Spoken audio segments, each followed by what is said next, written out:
all natural resources, and all commerce. We, the true living God nation, are not at war, and we demonstrate all eternal ancient sovereign rights at this time and at all points in time, non-pro-tunc, Islam. So as we were stating in the preamble to this Congress, the meeting before the meeting, we're discussing the steps for possession of property. And so in the possession of property process, all areas of both obtaining the property and then maintaining the property must be stated and laid out so that, because Allah is the best of all planners. So we plan for the whole process to be successful. For example, and we'll use property as an example, if you're going to possess, do the process to possess a domicile, it is the will of our ancestors that process contain all of the different parts of possession of the process, from gaining the process lawfully and legally to being able to obtain or properly state the utilities, lights, water, refuse and sewer services, works rather, which is called public works. Those are all things we must establish. And then even after that, one additional thing to keep in mind as we're possessing the properties and possessing our inheritance is maintenance of the place. How will you maintain it? And I will say from our own personal experience here, we're still looking at, okay, we have the property, but maintenance of property, if we don't do it ourselves, how do we get those services, have those works done if we don't do it ourselves? For example, I don't have the skill to paint a house. My domicile needs to be painted. Well, fortunately for us, we had some, and it's been years that the domicile has needed to be painted. We recently had Moors come all the way from Philadelphia's territory this past week, all the way from Philadelphia. They came to get their documentation done. They brought us some amazing and beautiful, lawful and legal tender, gold and silver coins. And come to find out, one of the nobles that was here, he has all kinds of experience in domicile maintenance. And so he's willing to come back and do some things with the domicile. We had to wait. Moors have come here, and the domicile did not look up to our standards as we would have liked for it to be. If it was in our sleep, we would have just paid someone to come and do it. But we've had to wait and let the ancestors show us the process of maintenance of the domicile so that we can do it the right way, and that's been a bit of a sacrifice, but we're willing to make that sacrifice so that it is done properly and so that there are no liens or claims that can be placed on this property, because this property belongs to our nation. So with that being stated, are there any questions about the process of domiciling and maintenance and utilities? All of that, we have the process to obtain and possess the domiciles. Now it's utilities. Well, what do we do? What is our formula? Can anyone state the formula by which anything is obtained? Islam, well, I had more like a question from our previous prelude conversation.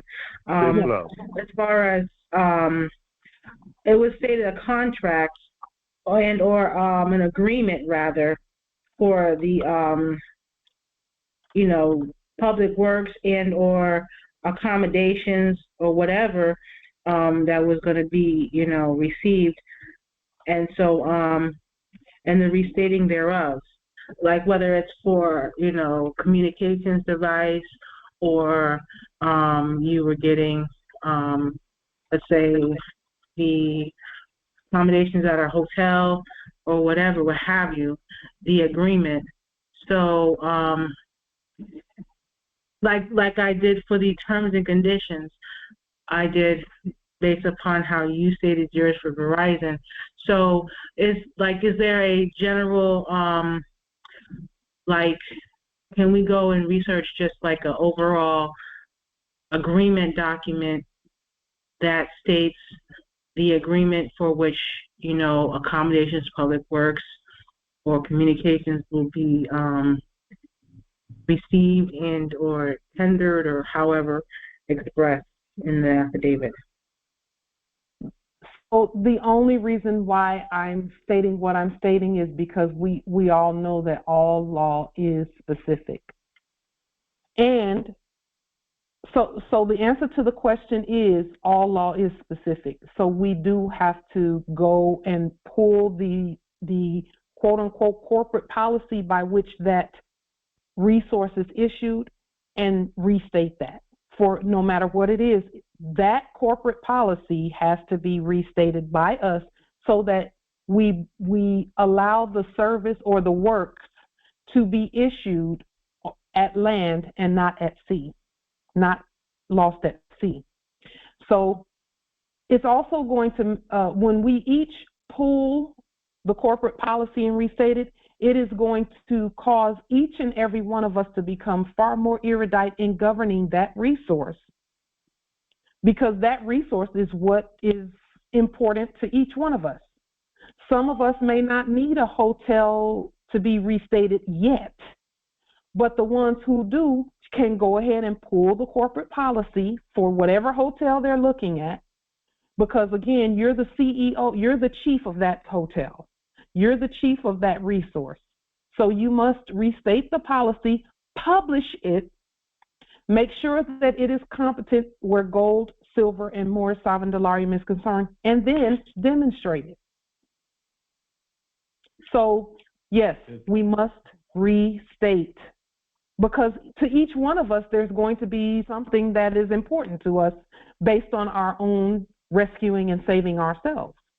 Well, from our demonstration, it was stated that there was no real agreement that was given for the agreement to be had concerning the accommodation. So it's because it's not an agreement. We're not sitting down and making an agreement with subjects. We are literally issuing that resource to everyone who is properly identified. So it's not an agreement, it's not a contract. It's an affidavit. It's a writ affidavit mandamus quo warranto mitimus, which is what we have at the top of all of our documents. It's that. And then when you issue it from the company, the nationalized logo of that company, you are then issuing it by way of your status as chief for that company. Is it some work? Yes, it is some work. But who's going to do that work? We are. We have to do it because it's our estate.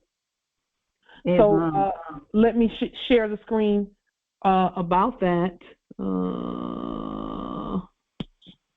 Where here quo warranto mandamus restitutio mitimus writ affidavit. That is what we have at the top of our 8.5 by 14 documents that are on our letterhead. Okay, so Empress Angel, does that answer your question? Yes. I know it's work, Morris. But when you're worth trillions and trillions, it's going to take some work to manage and govern that. Because think about it, once you get that demonstration right, you don't ever have to worry about it again. You're on to the next demonstration. Yeah. Islam, Justice Willie. Yes, I've been wanting to say something regarding, and by the way, greetings to each and everyone, especially to you, matriarch. Islam. So I've been wanting to chip in on that lady at the beginning that said that she's out in the cold. I think the subjects, as you said, come and take her out of her home or something like that, if I got it right. Am I getting it right? That's correct. She was. We won't state her appellation, but that is correct.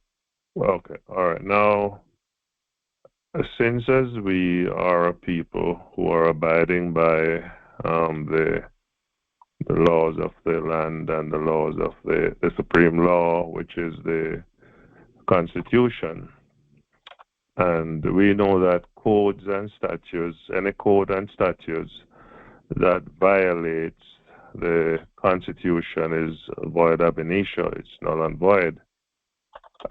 So I heard you saying to her what her spirit is saying, and I give credence to that. But in addition to that, the question is, what law can we?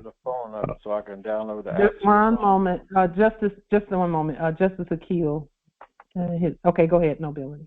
Right.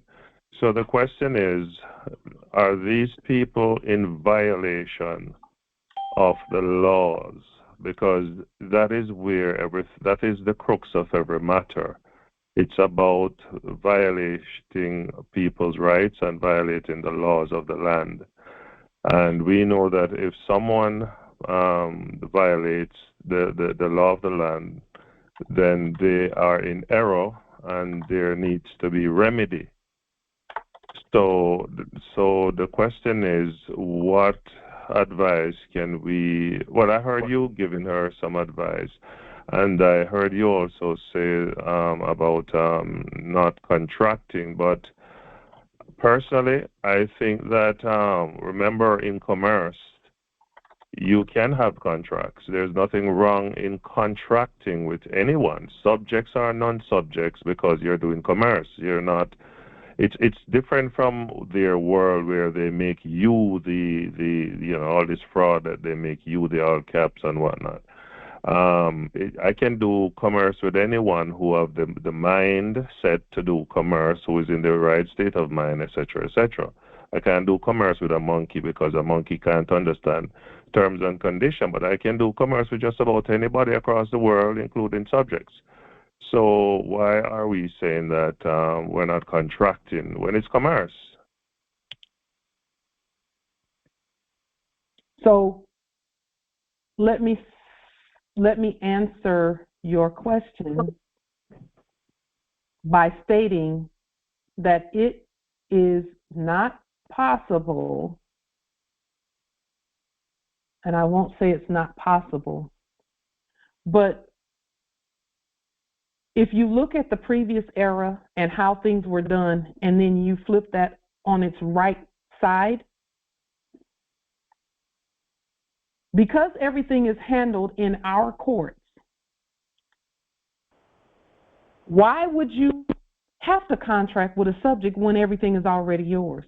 So it's not even about subjects owning anything, because subjects don't own anything. They have common use of things, but they don't own anything, and they're aware of that. They know that already. That's not a slight against them. It's a fact. Why would I contract with a subject when I clearly and obviously have the upper hand? Because anything that happens with that is going to be dealt with in our courts and no other. Secondly, we're the master of all things. Why would we need to do that? We don't have to do that. All right, let me answer that. I want to answer that before you go further, if you don't mind. Sure. Now, back in the days, you have kings who then get subjects and they own territories. But to defend that sovereignty now, they have to have a powerful army, just like nations, sovereign nations, like Russia or whatever, America. What is it that they use to back their sovereignty? Sovereignty has to be backed up by physical force if needs be. Like, okay, they say the pen is mightier than the sword. In some cases, yes, but not in every case, because look at what is happening in Russia and Ukraine and America, and they try to use diplomacy. I think Putin did his best, said he did his best to use diplomacy. And diplomacy failed, and hence then they use the power of the army, and then they go to war. Now, I'm not advocating war or anything, but I'm saying the point I'm making is in order for sovereignty to be realistic and to be truthful or to be authentic, you've got to have the backative of an army. And if you notice what they do, they rule by force, and they will tell you that what gives them authority over the land is not legitimacy, it is the use of force, because they won it by war. And to the victor goes the spoil. So they would have taken it by war. Yes, wrong and everything, we know all of that. But the point is, when you're putting yourself up against another people who think they're sovereign and have you as subject, and you're going to take on sovereignty, it means that you've got to better have that army or that powerhouse to back what you're doing. Otherwise, we're just like a laughing stock and so that is why we need the power of the army or the marshal, the sheriff, whatever, on our side, that when we issue orders from our court, it has to be obeyed. When they issue order from their court, they come and they take by force. So what force do we have to back our sovereignty? That's my question. So I'll answer that question with a question. What force did the subject acting as Queen Elizabeth use against the people to get them to do anything? What did she use?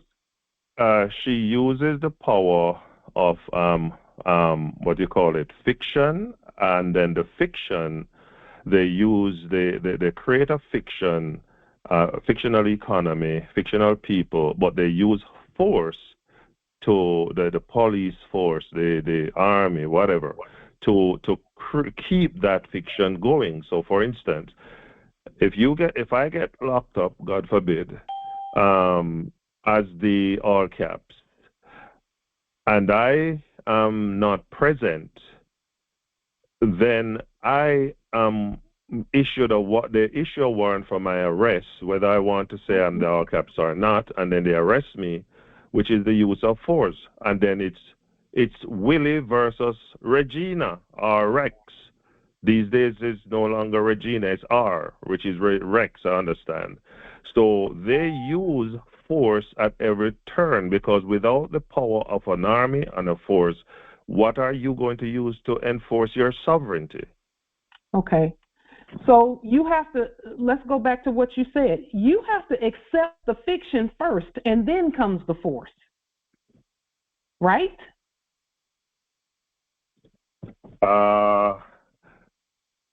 If you accept the fiction, you would be in error. Because what we need to do, which is what we're trying to do, we're saying. You got to answer the question, though, Justice Willie. Let's start with that, because that's where everything starts and stops. Okay. Okay. The answer, in order for the force to come, the fiction has to be accepted first. Yes, you're right. You're right. It is imposed upon you. But you now have to denounce it or what we're doing, which is taking our claim to say, hey, I'm not that, and I've been going through your documents, and that's exactly what we have to be doing, is changing our status and stating that, hey, I'm not this straw man, I'm not this fiction, I'm not this all caps, but I can be the grantor and the beneficiary of those things. And it is my estate that you're trying to administer in your court, which is fraud, because you can't have two grantor and beneficiary at the same time. You are trustee, I am beneficiary, but they're twisting the role in making themselves the beneficiary, and we are the bad trustee. Okay, but do they do that with a gun or a pen? They do it with both. Which one comes first, the gun or the pen? It depends. It depends. But most times I would agree that it is the pen. It's got to be the pen. The pen must come first. That's the law. The pen comes first. And here's the thing. In order for you to accept the fiction, you got to sign something. What? Okay. And here's the thing. Sometimes Moors will sign something, and then they'll declare their nationality and everything, and then still have a little something going on over here where they're just not willing to let that little thing go. But they're claiming their status, but that pen came first. That is very true. That is very true. I agree with you. And see, a lot of times people don't want to admit that the pen came first, and but you're right. It can't be any other way. Yeah, you're 100% correct, and I'm just thinking about an experience. So yes, a lot of time. But you see, here's what happened. They put basically the gun at your head for you to accept the pen. No.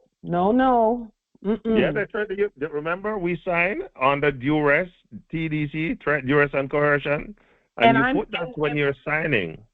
Hold on. We always state that no one can put us under threat, duress, and coercion unless we agree to be under it. You don't have to sign that way. You don't have to sign at all. We've been there already a couple of times. And no gun comes before a pen and some consent, whether it be, and this is where people get confused. This is where Moors get confused sometimes. They think that their Social Security check, not the benefit, but the check, because it's a difference. They think that that's separate from a bail bond and a fake court ticket. They think it's separate. It's not separate. It's court behavior. And you can take the benefit and not sign the check because the benefit is yours. You must acquire the benefits no matter what it is, whether it be cell phone or anything else. And and I'm so glad you brought that up, because that's what we're saying here. That's what we were talking about before the recording even started. You must issue the benefit to yourself first. Then it can come, and no guns will follow. No guns will follow. Just a moment, nobility. Because I want to make sure that we all hear this, because what Justice Willie asked, many Moors have said that, oh, they're just lawless. They just pull out guns and they start, not without a pen, they don't. Not without a pen. No, they don't do it without a pen. I'm living proof of that. Yeah, I am living proof of that too, so I agree. Billy Williams, where is your software? This goes for all. This goes for all. All Moors. No gun comes without a pen first. That's why they say the pen is mightier than the sword, because the pen is the word. The word is always first. The word in the beginning was the word. The word was with us, and the word is us. That's first. It's in the Biblios that the word is first. Guns come later. if people don't, if their pen is not doing what it's supposed to do. So Moors, always remember that no gun can come at all, ever, unless you agree in writing that it comes. And what is in writing? In writing is but Willie is so stupid that he doesn't know anything. Is not incorporate is in writing is also what you fail to write. So let's talk about that too. What is it that you failed to write? And I'm talking. This is a general question for everybody to just think about. Well, initially we failed to produce our own. I am too stupid to write because I do not have. We failed to write our own birth certificates and birth affidavits. That's where it really started. In the beginning was the word there, mother. So we'll take responsibility for it. But now we're saying, okay, sons, y'all got to write. You've got to write. A right and writing is the same thing. When you say, I have my rights, did you write them? Okay, so what would you say then if you are backed up and you're told that if you don't sign, we're taking you to lockup? Okay. If they take you to lockup, what's gonna happen? You'll be locked up, huh? They can kill you in there. They can say you attack them. Once you're in their domain, they can kill you. Don't forget that, which they have done in the past. No. And here's the thing. I remember that I'm not their person, so they can't kill me. I have to agree to that. I still have, if they say, if you don't sign this, then we're going to do whatever. You don't have my permission to do anything. And I'm not signing anything. Been there. A couple of times. Did that a couple of weeks ago. Many of us have been there and said, we ain't signing nothing because we ain't your person. You sign it. It's time to set them up for a lawsuit, kidnapping, among other things. At what point do we stand? Because we enjoy being stupid Negroes. At what point do we stand? Every point. Because see, again, if it was about guns coming first, they wouldn't be saying, sign this or we're going to do that. They would go ahead and do it if they had the authority to do it. Wouldn't they? And then fake your signature if they could, but they can't. They have to have your agreement. And that's why we don't make agreements with anyone. We don't have to agree with anyone except each other, other sovereigns. Everybody else is under our sovereign authority. That's the difference between the sovereigns and everybody else.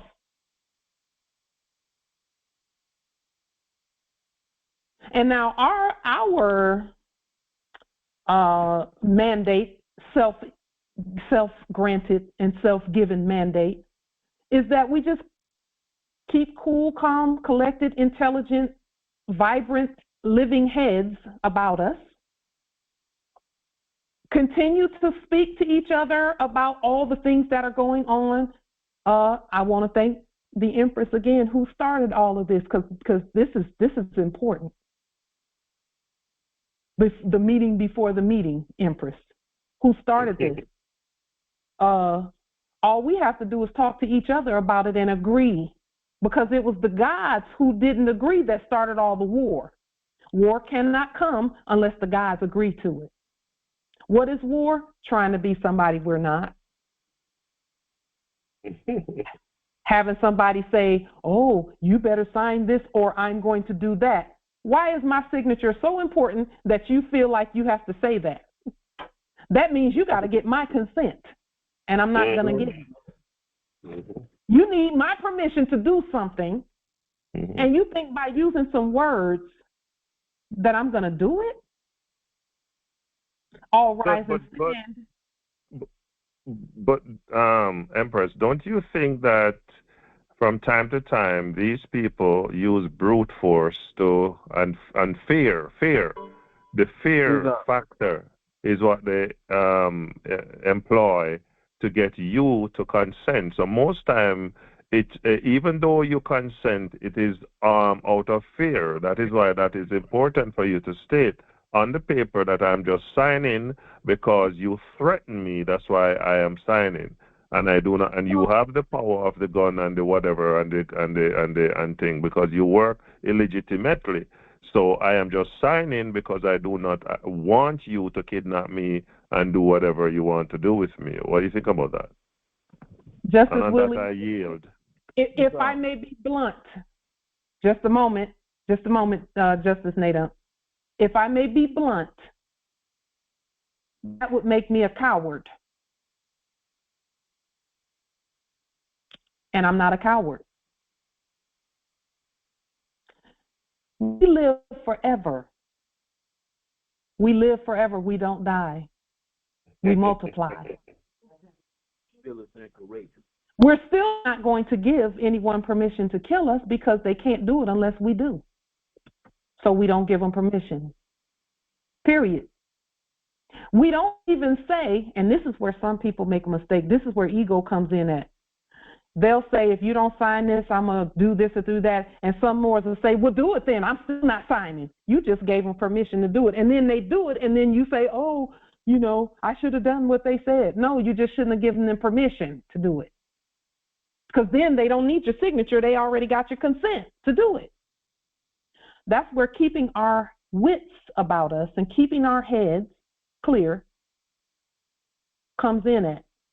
You don't have my permission to do it. I'm not signing it. And in fact, you better sign it now. You sign it. Because whether you sign it or not, I'm going to hold you accountable.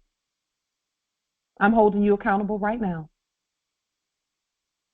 I was in what some would have called a jail cell, and I did it myself. I was doing court actions on them, telling them I'm sentencing you to 2 weeks in jail if you don't study the Constitution and know what you're talking about. And let me just say to Justice Willie again, they know the story. A whole group of big, gigantic ones in fake costumes came to the door with billy clubs, weapons, mace, armor, and all of that. And said, and Miss Richie, and I'm thinking to myself, who in the heck are you talking to? Because I know you ain't talking to me. Was I scared? I was a little fearful, Justice Willie, when I saw all those faces out there. That was the second time. The first time they hid until I stepped forward and looked and saw a bunch of them in the corner, ready to come in. Had I given them permission, but I didn't give them permission, so they couldn't even come into there where they supposedly had the key. Because they didn't have the key. I'm the key. Now, if somebody was going to be scared, that was a day to be a little scared if you look at it from scared eyes. But no. We did what we did because we know that our ancestors going to do what they do. We've been here for trillions of years. Trillions upon trillions upon trillions. Why and how? If people were threatening in their enactment nuclear war, throwing everybody in jail, killing everybody, poisoning everybody with chemtrails and poison in the food and all of that, and we still sitting up here looking good. Come on now. Come on now. You know what? Scared of what? We've been here. We created them. Mm-hmm. They wouldn't be here if we hadn't said be. They say the blood of the martyrs, the seed of the church. The more you kill us, the more we multiply. And they can't even kill us. That's the thing. See, we didn't even say that. They said that. We don't go anywhere unless we agree to go somewhere. It's just not going to happen. So you can look at all way as far back in time as you can look. Before time was even being recorded, we were here. Before people started writing dates and things on paper, we were here already, still looking great, governing,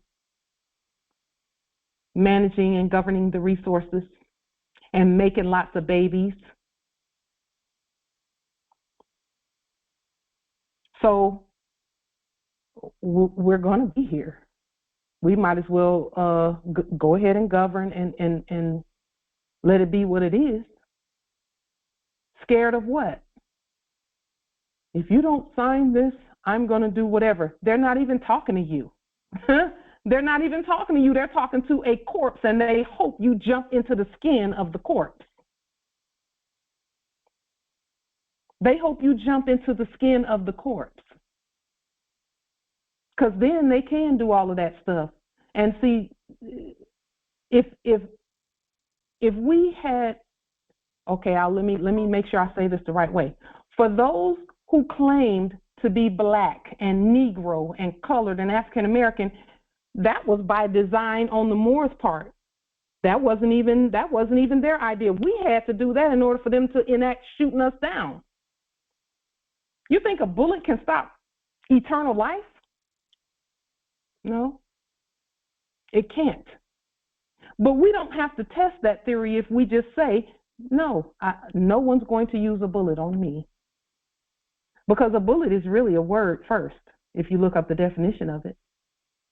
A cannon is a word. A weapon is a word.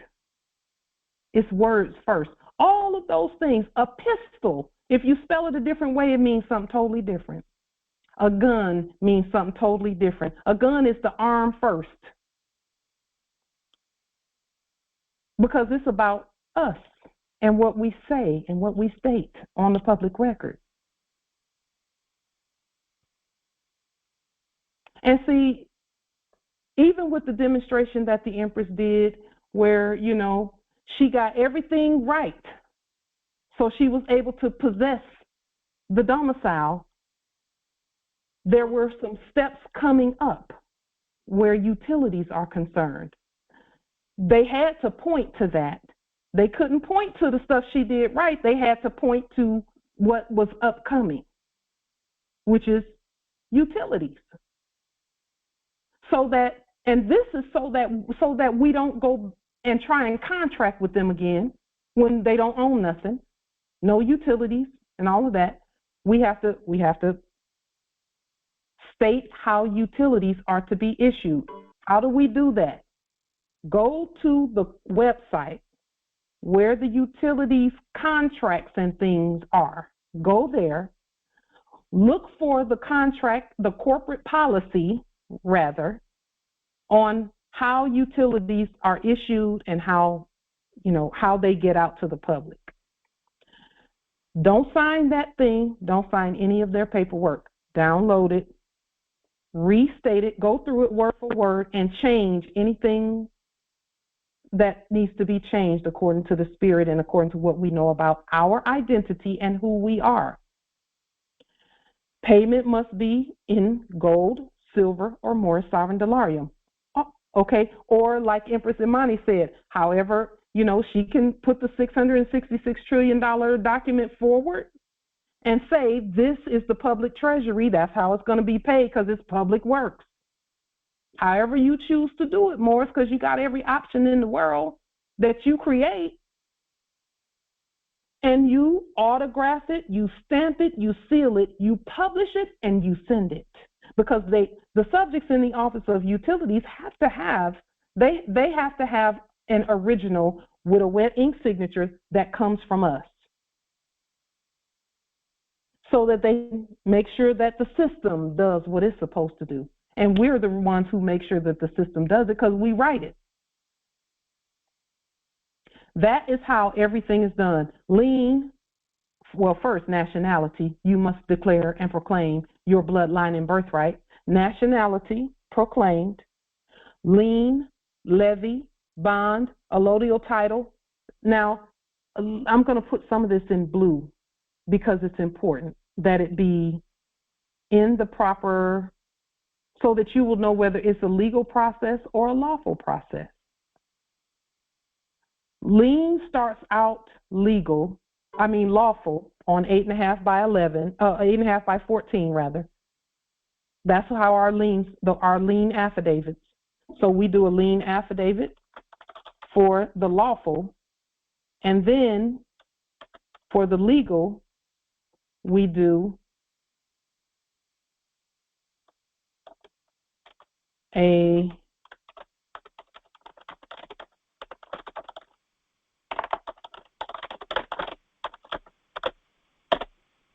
universal commercial code 1 lien, and that's that one page document that was done. Again, this is the formulation for issuance of our resources, okay? Let me make this a little smaller.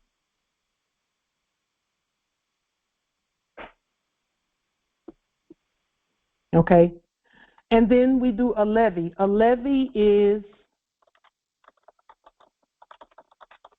possession.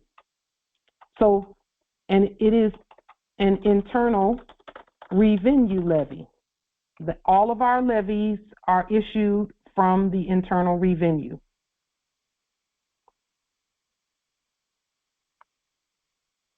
And when you study how our internal revenue operates by looking at the previous enactment of an Internal Revenue Service, you will know that when you start looking at the levy process, it states on the way that we've issued it that possession that levies equal possession. A lien is a claim, a levy is possession. A bond says that now that we possess this property, that we're bonding the property to us, which is the land. Okay. So here's bond, and we'll just spell that one the way we spell. And then allodial title.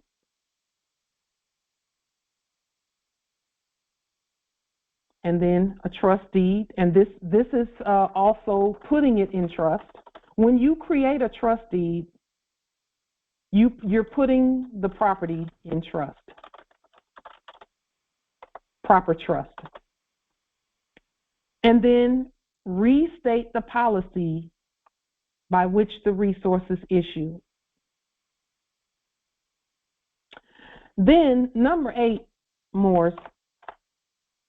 This is the formula for everything. No matter what it is, it's for everything. Proper exchange according to the policies that you stated. So a proper exchange according to the policies that you stated means, how are you going to pay for it? How did you say that everyone must pay for this in your policies that you, the chief executive officer, issued? And then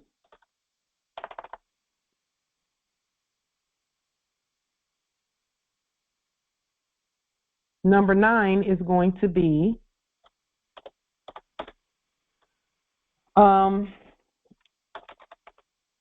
any maintenance issues, maintenance, any supplies that might be needed. So, for example, if it's a conveyance, have you stated how you're going to provide the gas and or the electricity or the maintenance on it?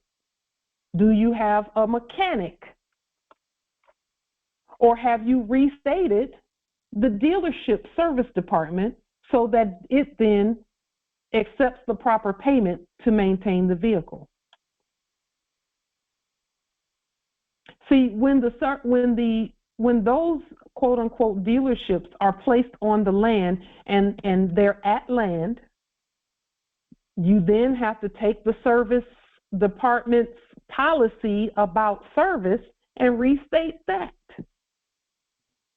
Question. Yes, Islam.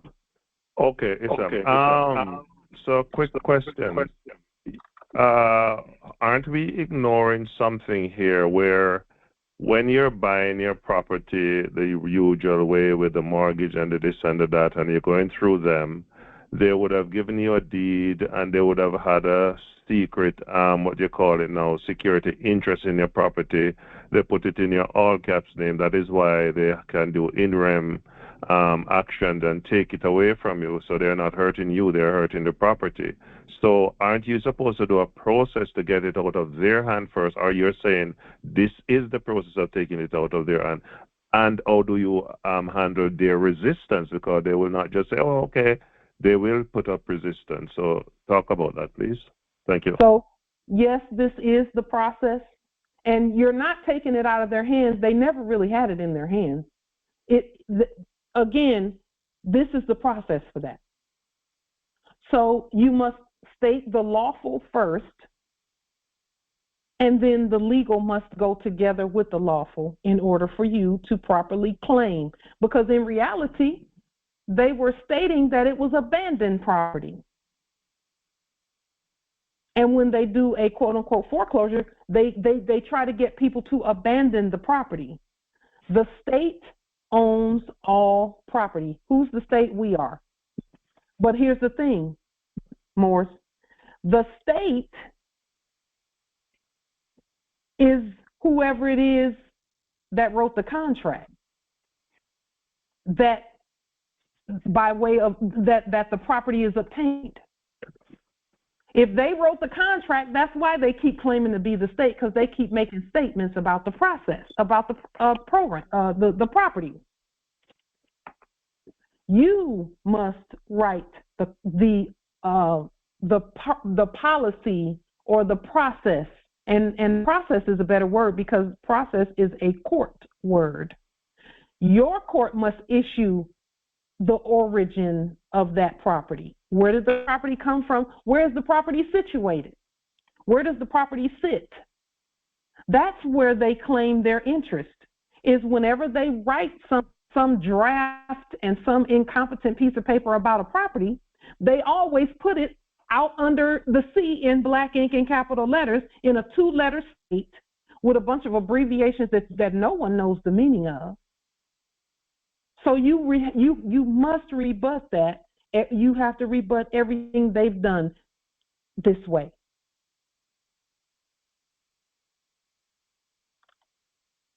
Where conveyances are concerned, or where domiciles are concerned, you have to start leaning these people doing business as companies, landscaping and all of that, lien, levy, bond, allodial title, restate their policies, gold and silver, put them on the land. Because, see, when you put them on the land, they got to operate on the land according to the law for the land, the supreme law for the land. And that was something that, we're just now getting to, to know that we can have maintenance done on our domicile, but we have to make sure everybody knows where they are. Make sure we don't have any contracts that are not right for this domicile. And that takes, we have to keep doing the work. So this is the process right here. This is how you do it. Lien, levy, bond, restate the policy by which the resource is issued. So what did we do with domicile? We had to put a county charter on the public record stating that this domicile is at King County, our King County, not any fraudulent corp doing business that was previously doing business as King County. That's not where this property is located. It's located our King County. So there were things that we had to take the time to do. We had to state that anytime the word Washington is mentioned, that we're pointing to the Constitution for Washington that we put on the public record. not any fraudulent corpse. Let me just show you, Morris, how, and this is why these processes that we're doing are so important. Document done by so-called City of Federal Way, and the first sentence in the document stated that City of Federal Way is a non-chartered something or other, some other crazy non-existent thing, non-chartered, and a bunch of other things that didn't make sense. In other words, they were just telling everyone that it's not a real thing. It's not real. I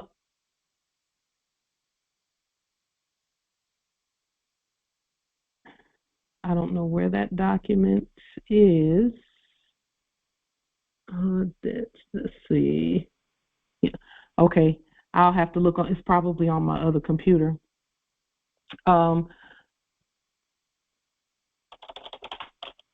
In fact,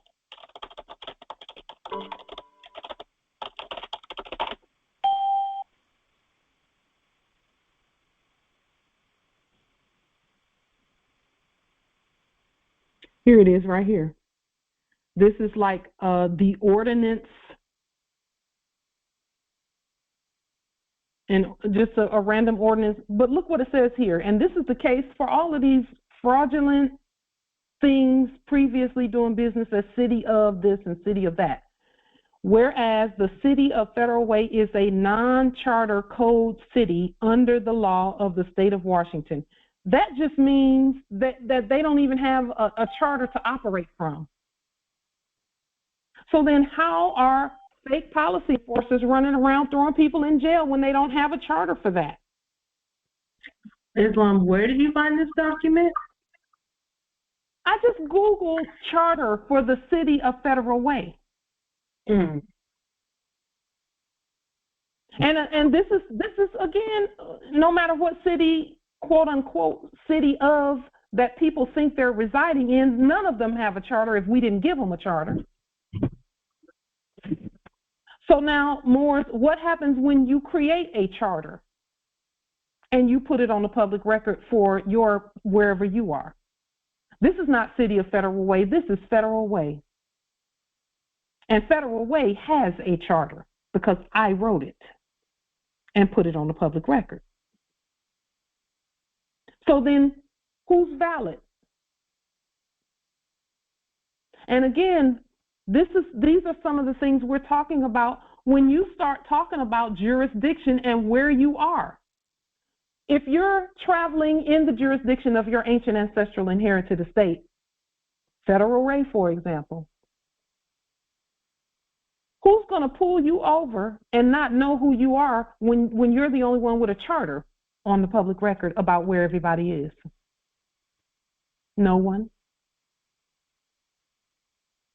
And yes, we notify subjects in the office of police, sheriffs, and all of that.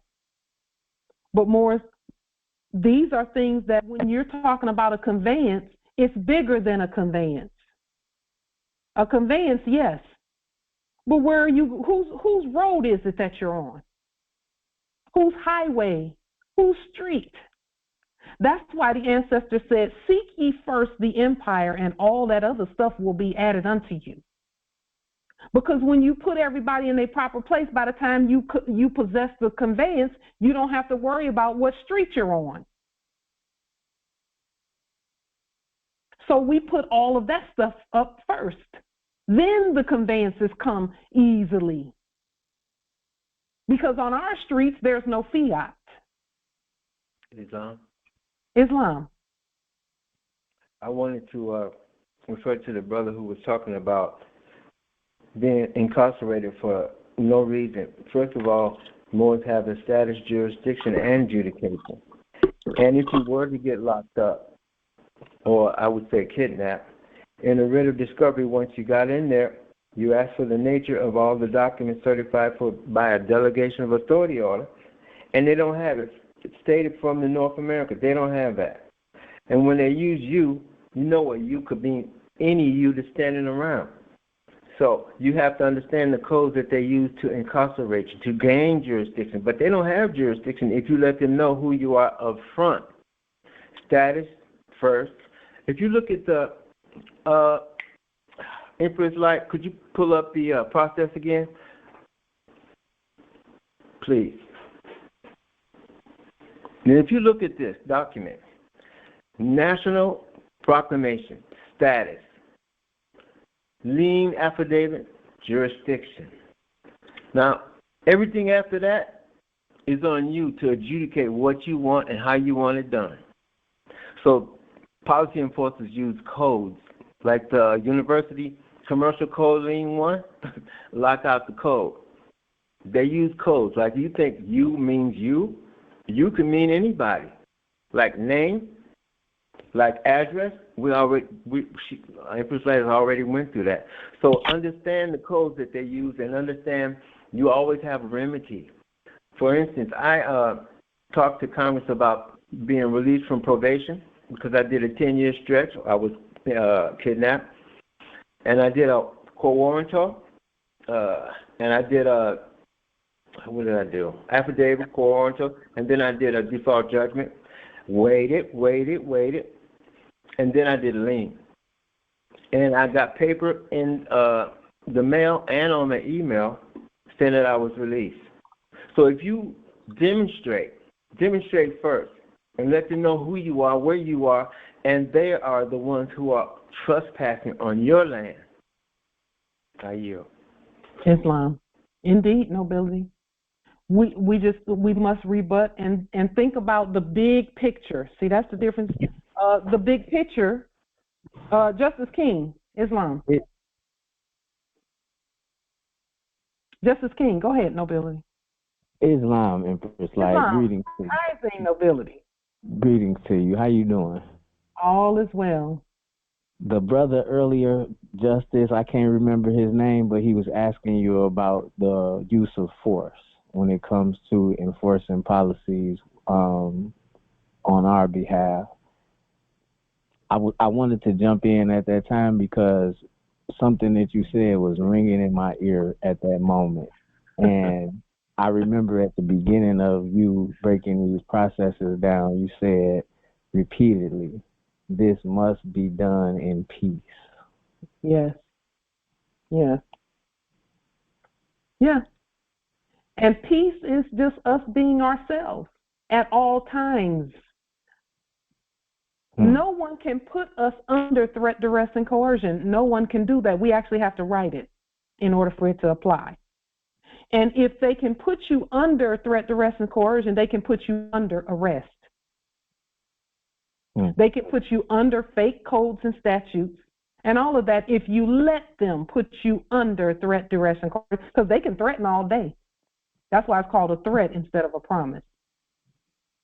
But then I'm so glad I didn't interrupt you because you went on to explain how important nationality is, because that us claiming our nationality and getting an understanding of our birthrights gives us the ability to stop molestation through competence, like you explained earlier. That's how all things are. War is stopped through competence, molestations, violations, all of that, misidentifying and all that crap. We must be competent because, see, when we're competent, everybody else already know what to do. They already know because they've been known who we are. We've been here for trillions of years. Of course they know who we are. You know, Empress, like competence is on us. That's why we can't blame them. We can't blame subjects. We can't say, oh, they just belligerent. Only when we're not standing. And that's the use of force that the brother needs to understand is competency. When you exercise competency, the guns will never come out. And again, that's not a slight on anybody. It's just the facts. We wouldn't be sitting here if that were not true. because they was trying to lock their corpse up for 2 years. So we let them lock their corpse up, and we're free. They was straight up just killing us, but we enforced our rights. Wait a minute, not us. They were killing corpses, and you can't even kill a corpse that's already dead. That part. We have our words. But yes, they'll kill their corpse in a heartbeat. Okay. Why? Because it's already dead. You can't kill what's already. Let the dead bury the dead. The only thing left is for them to bury that thing, and then them jump in behind it.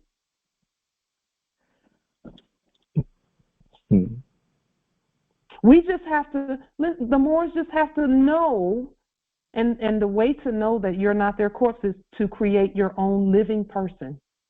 When you create your own living person, every time they say Pauline Ritchie, you'll be like, no, that's not this one. I created this one, and this is the one that the benefits apply to. That has been the difference between, in all my demonstrations, that is what has kept us safe, is that competent knowledge. That anybody saying Pauline Ritchie, if we don't give them permission to use our person, they can say that all day. That ain't none of us. You know what, I'm going to get off the line, Empress Light, but I want to say thank you, and I want to say something. I was listening to one of your recordings the other day, just going about having it in my ear, and the thought came to my mind that what you have accomplished and what you have done is so much greater than what Elon Musk and those other gentlemen who are getting all of this attention from the internet. I can't remember the guy who did Facebook, but that guy. What you have done is so much greater than them. And the only difference, and Trump is demonstrating that in his ability to continue running for president, even though he has been convicted as a felon, he's getting willing participation from his league. The people that recognize him, they're willingly participating with him and them so that they can get done what they're doing.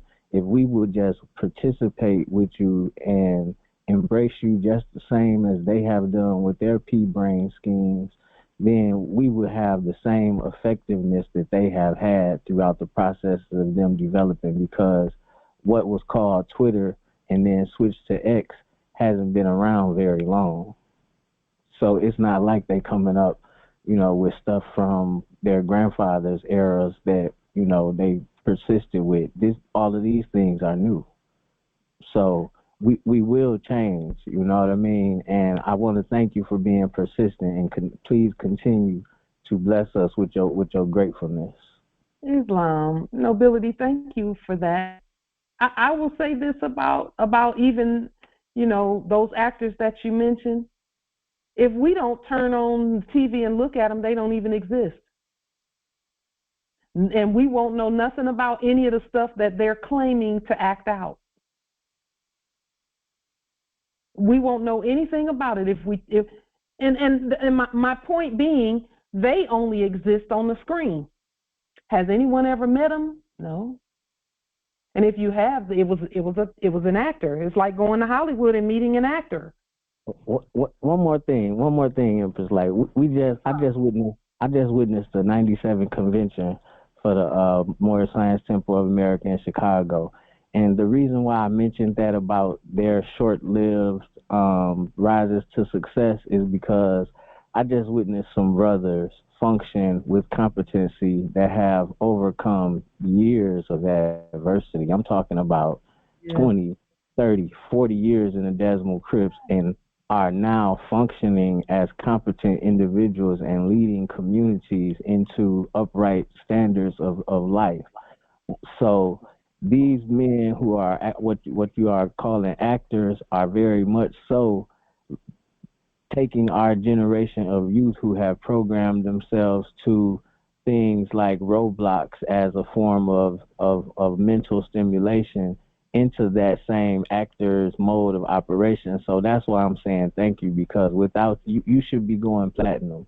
you are much more real than a lot of these rappers who they are paying to sell their souls and humiliate themselves in front of the nation.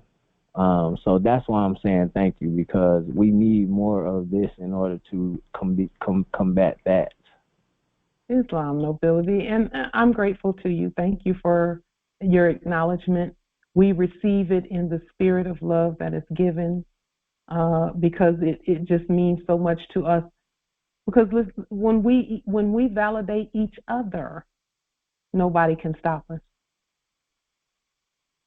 So we send the honor right back to you as well. We receive it, we keep it, we hold it dear, and then we send honors, our highest honors, to you too. Because that dude come on here all the time talking, but so we need to give you energy to combat that energy, because he's persistent about what he has to say. So we need to keep giving you your flowers, because what you're doing does work, and you are perfect, because I have tried it in some of the most difficult arenas, and they can't do nothing but step back. Yeah. And you know what? The one that you just mentioned, that is so. They actually give me energy. They're so funny. So because it's been 4 or 5 years, and here we are today, doing what we do, and things and all the fraud is being washed away and swept away and flooded away and burned up in fires and everything, and they still trying to cast a weak little spell here and there. It's comical. That's high comedy, or low comedy rather. Yeah, we're good. Nobility. Each other props, because that's energy that's being sent out, and just like, and I don't have anything against the LGBTQ plus community, but they push pride so much that being a man is not a good thing anymore. So we have to be what we are with each other in order for us to continue to feel the pride of being that. Islam. And we state that because our sons come from us, they are the Christ for all others. That's why they had the Christ be who the Christ is, because we told them our sons are your saviors, so you better worship him. Islam. So with that being stated, are there any other questions, comments, wisdom? Always remember, Morris, guns don't come unless the pen happens first. And here's the thing, pens can stop guns too. All day, every day. Pens stop guns. Islam, I'd like to add one thing quick about, it all comes back to equity and trust. Yes. So that was stated by somebody today in another meeting, and she was the subject, but even still, it was made statement, and the equity is proper persona, because when we talked about equity before, the definitions and the ancient definitions, and Versasha with her, amazing definitions in her books. Equity is how by their proper persona and their status. Mm-hmm. That's what equity is. Equity is status. So when you know that part, then everything else is, you just keep going.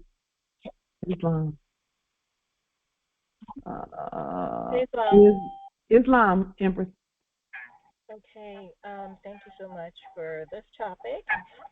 As far as doing a possession or even a repossession, when you have, say that you've taken possession of a property, mm-hmm. and they are in the middle of, a corporation is in the middle of doing maintenance and repairs and remodeling or whatever they do, mm-hmm. if you have a certain preference for how you want the remodeling or the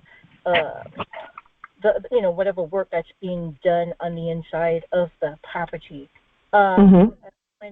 when you've done the lien levy, and made your and taken possession, and given direction as to how you would prefer. Shit didn't work out for you. Go ahead, no, Billy. And you would prefer to have like another. Not gonna work out for you either, you dumb bitch. And you would have another, and you would have another idea, and you would want to instruct the subjects how you would prefer for the work to be done or not. How would you go about that process in putting that in writing, or to move forward on that? So a lien, a levy, and a bond on the service, that's number one. And then a lien, levy, and bond, a allodial title on the property, and then a trust deed on the property. And then whoever it is that's doing the changes, you do a lien, levy, and bond on them and the services. And then you restate the corporate policy that they're using, or the city permitting policy that they use in order to do whatever it is they're doing. And when you restate their corporate policy, like you would go to their website and the policy will come up about how they go about contracting for getting things done. And you restate that. And when you restate it, you nationalize the company logo, and then you send something from the nationalized company paperwork, which is 8.5 by 11, stating the changes that you will to state and to have. That's how you would do it. Because the contract by which the property is obtained, which will be deed of trust, and if there's been any, if it's been for sale or whatever, those have to be restated so that you, and then you put a proper exchange on the public record for that property. Islam. Yeah, Empress, I was wondering, could you speak on about, I guess, a allodial title or like land patents?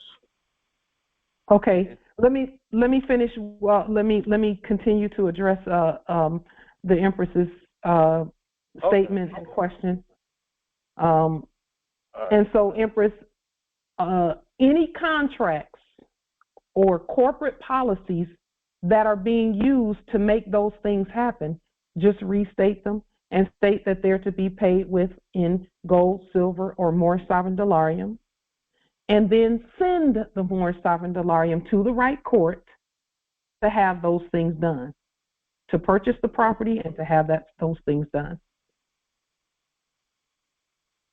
Is it a lot of paperwork? Yeah, they did 10 times that much paperwork in their enactment to even do what they're doing. They just have a computer spit all that stuff out. So we just upload it, edit it accordingly, and then autograph, stamp and seal it, and send it. Telling them, so again, we're covering both the lawful process and the legal together. Okay, it's the same, what you see on the screen here is the same process. Restate the policies by which the resources being issued.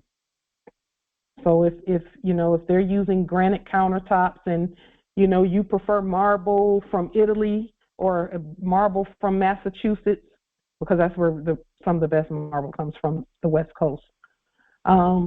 If you want that instead and you want it to be certain colors and things, then you're going to restate the policies by which that resource is issued and then use company paper to state that to them. Does that assist, Empress? Again, it is this same process right here. Islam.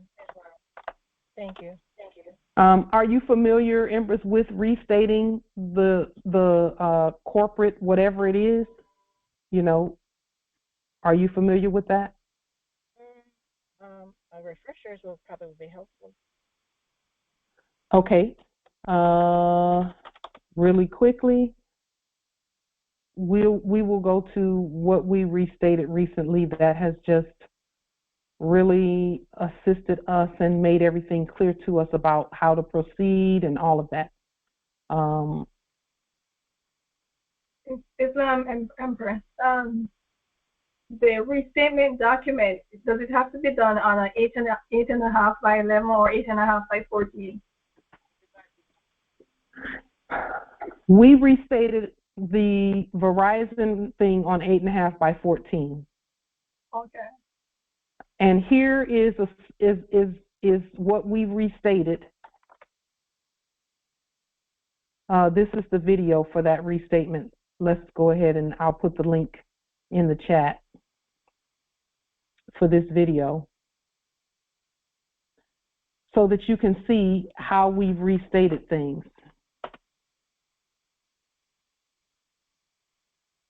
There's the link in the chat.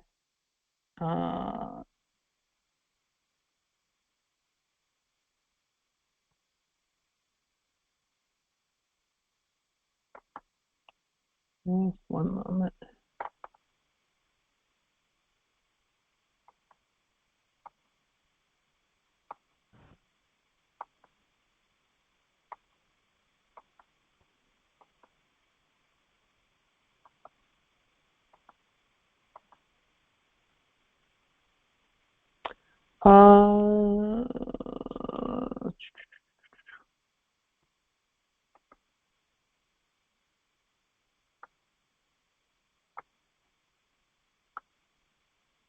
Okay. Yeah, the link that's in the chat, we just put it in there. That's the link to how we restated communication device, or some might call it cellular or wireless service. That's how we restated it. And again, we did that before we ever went and did any contracting for this number that we have. And then when we did go to receive the works, we used our driver's license that we created so that we would not go into to any fraudulent identity or anything like that. We use everything that we used to obtain this, we created it. We created all of it. The contracts at land, on shore. We're not doing offshore stuff. Okay? And that is the case with everything out there. And you all have seen the lien, levy, and bond process with Verizon that we've done. We did that probably 6 months or a year ago, if not further away. And we just took our time over the time period. We went like almost 2 years or so without a communication device so that we could get that part right. And not only that, but the driver license piece, we had to get that included in there too so that our identity would be proper. Because our driver's license is moored to our nationality card, which is moored to us because we created them all. Okay. So Empress Amora, that is how you will to proceed with all of this.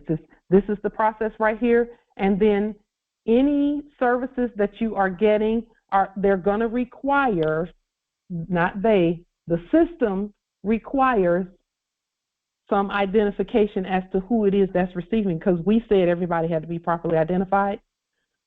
So create for yourself a driver license that has our flag and our banner, and then the state banner for the state where you put the Constitution for that state on the public record, because that's how states are created, by constitutions.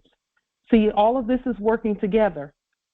Sometimes people try to come in and do this part over here, but they haven't put a state constitution on the public record as to where the thing is. We have to establish, just like, again, I'll refer back to the meeting before the meeting, we have to state where the utilities are. Are they happening on the land, or is it some offshore stuff that doesn't have any value to us on the land? We have to put everything, we have to create it here on the land. We create the land first by constitution. That's how land is created, by constitution. Again, the pen comes first. You can't put an army on a land that you've not created. So Justice Willie, that kind of goes back to what we were discussing earlier about force and things like that. We didn't put a fake army on our land. When we all did constitutions for where we are, because the majority of us have put at least one, either a constitution for the state or a county charter or a city charter on the public record. When we did that, we did not say fake police can be on that. Actors can be on that with guns. We didn't say that, so they didn't come. It's unlocked nobility. The Congress is unlocked.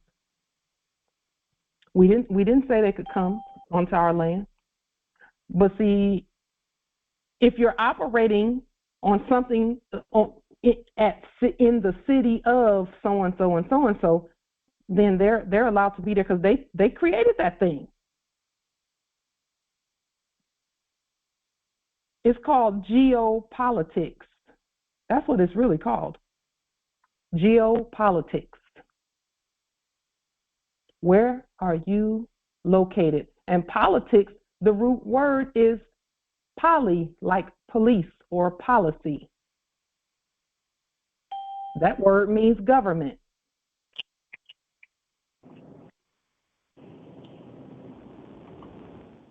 So always know that. Islam,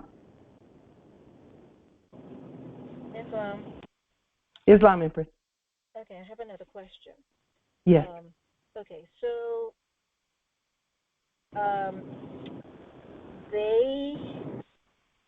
when they do their auction, on foreclosed properties, mm-hmm. I think there is a sum that is, I guess it's called a surplus.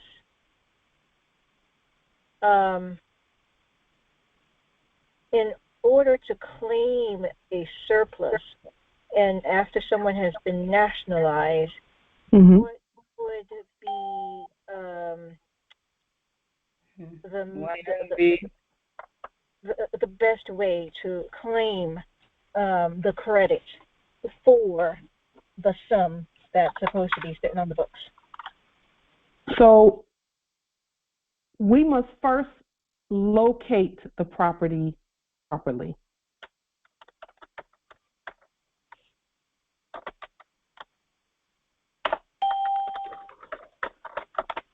Is the property located, just one moment, is the property located, let's say,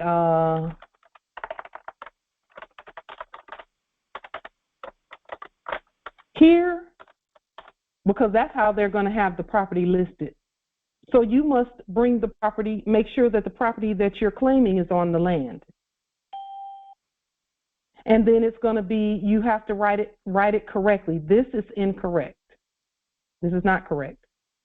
It's actually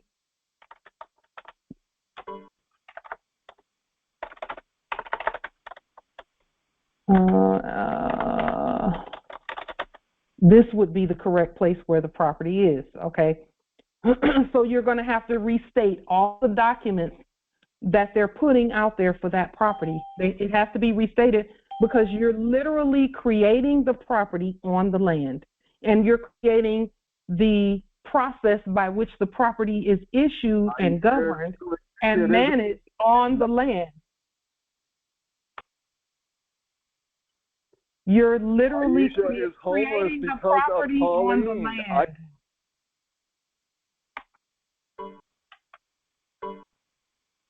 You're literally creating the property on the land.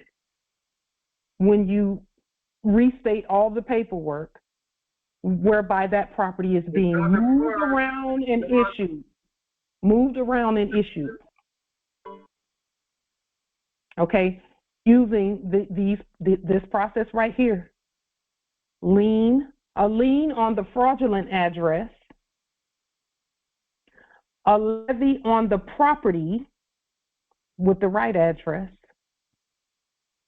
bond the newly acquired or newly possessed property to the land by way of a bond, create a allodial title, create a legal trust deed,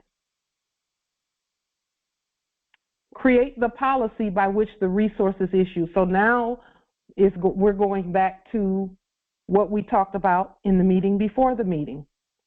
How are you going to, how are the electricity and the utilities and things, how are they going to be gained or used or issued for that property? How is that going to happen without you picking up the phone and contracting with frauds? That has to be done. And listen, they can be prepaid either way. Empress Amani is using the $666 trillion public trust to prepay for everything. She has to write that into the policies for the utilities and notify the subjects in the Office of Utility, which is really just a system. And then proper exchange according to the policies. How much is the property being auctioned for? You have to know that you're not getting it from the actors that are enacting auctioning it. You're literally picking the property up from the county or the city, and in most cases it's the county that's doing auctions, and knowing that you're the county. So you actually have to then do county paperwork that says that the property is yours, that you won the auction, and that you put the right amounts on the public record, because remember, you're the sheriff also. So anybody who would be sitting at the table for this exchange to take place, anybody, whether it be banks, sheriffs, counties, companies, realtors, real estate company, any of that, utility company, anyone who might put a lien on the property, builders, you would lien all of the actors first. Then you would fulfill whatever job they were doing. You would do it yourself. That's what a sovereign does. That's what the state does. That's what the city does. That's what the county does. And then begin sourcing maintenance. Sourcing of maintenance is something that we talked about with even the license plates that go on our vehicles and automobiles. We talked about sourcing. So that would be a part of maintenance. Where do you get that from? Begin looking around as to where you can acquire those things from. And again, our ancestors already know how to get those things to us. They'll have us to find a company somewhere that produces those things, and then we start this process, because it's a formula, all over again. Lien, levy, bond, and then restate the policy by which that company issues license tags or gold coins or silver coins or bank accounts or houses, lands, whatever that may be. Restate the policies by which that resource is issued. Make sure that the policy states that all the resources start on the land, and the only way that they can be acquired is gold, silver, moorishe, dollarium. And again, that is what we did when we did this Verizon Wireless affidavit. And the one thing that we forgot to do it initially, but we did it eventually, was send the payment in Dolarium, because that's what we said in here. So we sent a nice, hefty, forthcoming payment. Okay?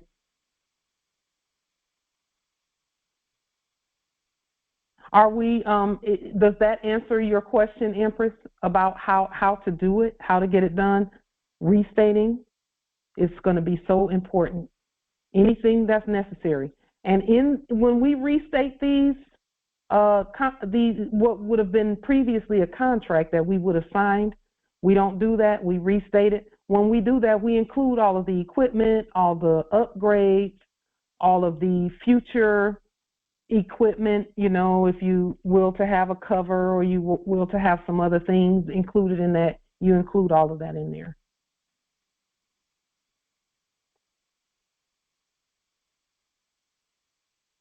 And that is how you acquire things. We must do things according to what we stated about ourselves. We have to believe what we say about ourselves. Because we can say it all day, but if we don't believe it too, see, other people already know those things about us, who we are, and that we have the authority to put everything on shore. Because there's something bigger coming. Just so that you all are aware, and I'm telling you now because it's going to be there's something bigger coming regarding who we are, and some may see it as a bad thing, and others will see it for exactly what it is. That something bigger may come in the form of, not in the form of, that something bigger. Let's say, I'll just use this as an example since there was an enactment done recently. And this is why we're saying get all your paperwork on the public record as quickly as possible, please. If there were to be, let's say, an earthquake or something like that, and your place is not touched, it's almost like it wasn't even on the same, it wasn't in the same place, because it's not in the same place as an earthquake. And everybody started moving out and leaving. And all the stuff is left there for you. And anyone who decides to come and help rebuild this, you know, kind of like the earth was without form and void, and darkness was upon the face of the deep, and then the word was given, let there be, let there be, let there be. The word was given, and things began to manifest. It's going to take the word to manifest all of that. And if we're doing that before anything happens, those things don't even have to happen. People will leave who aren't supposed to be there anyway. They're doing it already. We're just being given time by the ancestors within us to put the word on the public record so that all of that stuff doesn't have to happen.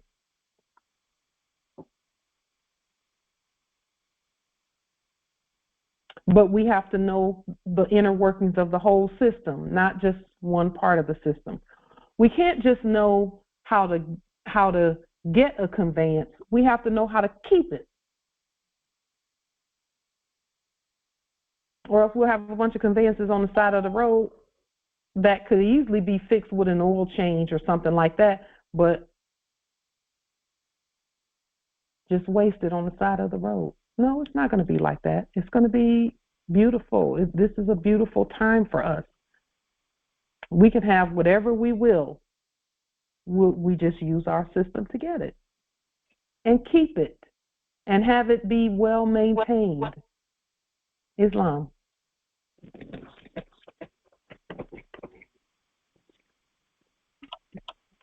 Islam members, can you open the call, please? Islam. was trying to get in. Islam. Islam. I'd like to first express gratitude for everything that was shared. Islam. On document 39, special status deposit. Mm-hmm. Okay, I'm trying to figure out how to edit this as far as the account number and routing number. Is that one that I set up with a particular credit union?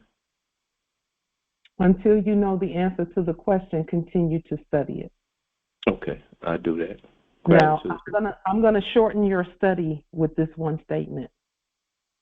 You have the authority to do with that document whatever you will to do with it. Okay. Do That's the clear. study. Thank you. Gratitude. Islam. And for everyone who's looking at those documents and saying, oh, I need to know how to edit this one or that one, you Moors of the original bloodline and birthright have the authority to do with them whatever you will. And whatever you will, whatever you're competent to do. Everyone knows they work. It's just a matter of, are you willing to do the study and then demonstrate them? And then look at what you did, fix it up a little more, perfect it, and then do it again. That goes for everything that we've put on the public record, everything. Everything that you're willing to do with the document. Because at the beginning and end of the day, it's your word that gets anything done anyway. It is your word that accomplishes all that you send it out to do. It will never return to you void. Your word will never return to you void. And that's back to what Empress Angel was saying earlier about other folks saying, can you do this for me? Can you do that for me? No, it's your word that will not return unto you void. Your word, not someone else's word. Yes, we're all sovereign, and light could try and speak for other folks, but that word is going to come back to me. That still leaves you where you need to speak for yourself. Islam. In the beginning was the Word is with God, and the Word is God. Islam, Empress. Okay, I don't know. I think I might have missed it if you did answer it. But okay, so there is companies that have created a market for themselves. Okay, and this market is to reach out to whoever the owner of the home is, that the home got foreclosed on. These entities reach out to the individuals in claiming that they can assist them in claiming the surplus funds that's sitting there in the court system somewhere, right? Mm-hmm. And charge a fee for this service. Mm-hmm. So if the individual wanted to go claim that without this third-party interloper, do you have any guidance as to how someone would go to make that claim without using a third-party interloper or a fee? Yes. I will assist with that by asking you a question. What is the fee paid in? Yes, but there's a credit. There is a credit. So I'm viewing it in the light of a credit. Okay, so who has the authority to issue credit? We do. Okay. So then that's going to be some direction on how that takes place. The answer to your question about whether it can be claimed or not is absolutely yes, it can be claimed. Absolutely yes, it should be claimed. but you have to know who's issuing it, whose court it comes from, and how to state that. Now, I'm going to simplify for everyone all processes by saying what by answering the question. However, that third-party interloper would attempt to issue that to you is how you must issue it to yourself. And then notify them that it's done. That way, that's going to cut them out anyway because you rebutted their ability to issue anything based on your consent. Because that's what they're really looking for. They're looking for your consent to be you so that they can take what's out there. They have no intention of giving it to anybody else. They're not doing that for free, quote unquote. In reality, they are, because fiat is not a thing. They're actually doing it for debt. So look at the process that they would use, and they'll give you some hints about the process. They have some forms to fill out. Take the forms, study them, restate them, make them an affidavit, claim whatever it is, whatever the credit is, claim that amount, and then notify them that all of that's done. And that you have title to the property anyway. So it's really not, they were not going to do you a favor anyway by trying to issue something based on a quote-unquote foreclosure, because foreclosures are not real. That means that the sovereign gave the property up to the system, to the state. And there are some third-party interlopers that are trying to come between the property owner and the state. And attempting to do so by offering a benefit that they don't have the authority to even offer. That's why they need someone to say, yeah, I want that money, because they don't have the authority to issue anything that has to do with any property. They have to get you to do it. So what you'll do is you'll issue it to yourself before, because they really don't have anything to issue is what they're telling you. If they had the money to issue, they would issue it to themselves. They wouldn't issue it to you. So what you do is look at the process, restate the process, lean the crap out of those actors, because they don't have anything for you. They're broke. That's why they need you to accept their corpse, so they can accept a benefit by way of their corpse. Look at the process that they would use to claim the money, restate that process, and then send it. Send notification that you already did it. And when you send notification that you've already did it, on your banking documents, note that a deposit for that amount has gone into your account, and send that to the banking system. Send that to the banking system, stating that it already went in there. The banking system, this is just for the record. In other words, for the banking system to record. They don't have anything to give anybody. They're so broke, they're broker than any joke you could tell. Islam.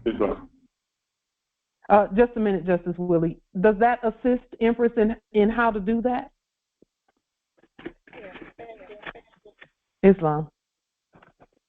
We have to do everything because they don't have authority to do anything, and anything that they would do, it would be fraud. We must record everything. We must do the action and then record it and then notify them that it's done already. Islam, Justice Willie. Okay, so I need to say something about, I need to ask a question. When you say lien, are you placing a lien? Are you talking about placing it on their all caps, placing it on the individual, or their corporation? The answer is yes. So when we don't lien, be clever now. I'm showing you right now. So when we lien, this is how we do it. This is how we state that.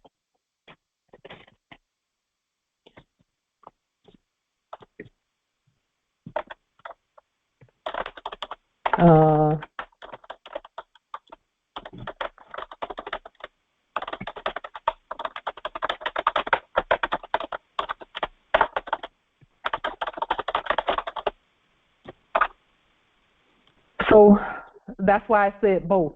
You said the all caps or them as an individual, or how does that work? Or the corporation. Yeah, this is a military entity, a dead, bankrupt military entity doing business as another dead, bankrupt corp. And here, wait, I forgot something. CEO. Because we have to get that title that they're pretending to claim to. So this is how we do it on our liens. And then what we add to this is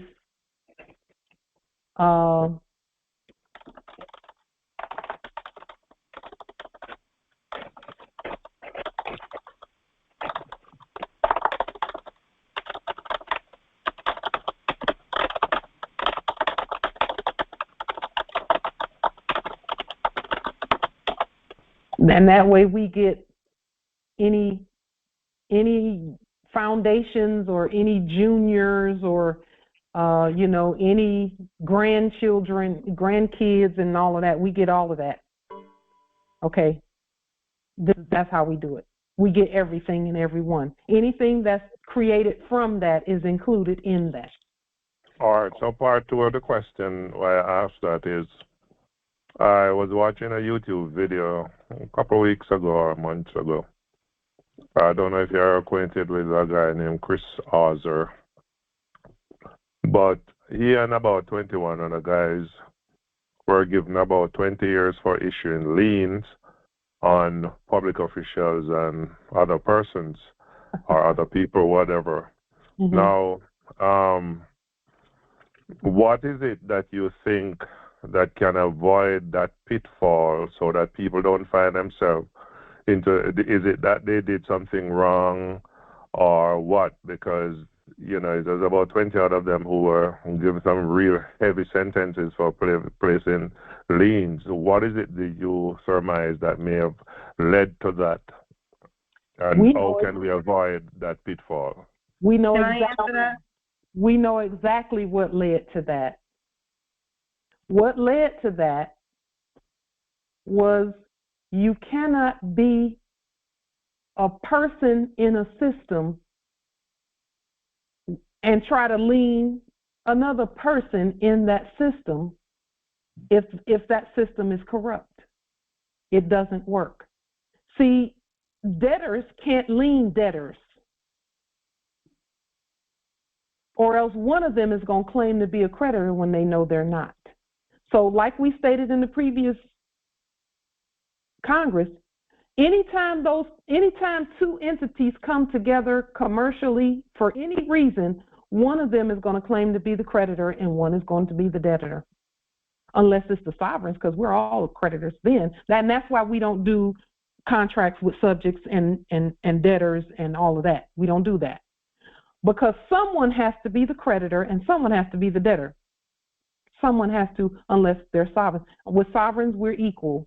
We're both bringing something even and equal to the table. Whereas in that previous system, if John Smith tried to lien Gates, Bill, well, Gates, Bill is a bigger debtor than Smith, John, who is a nobody.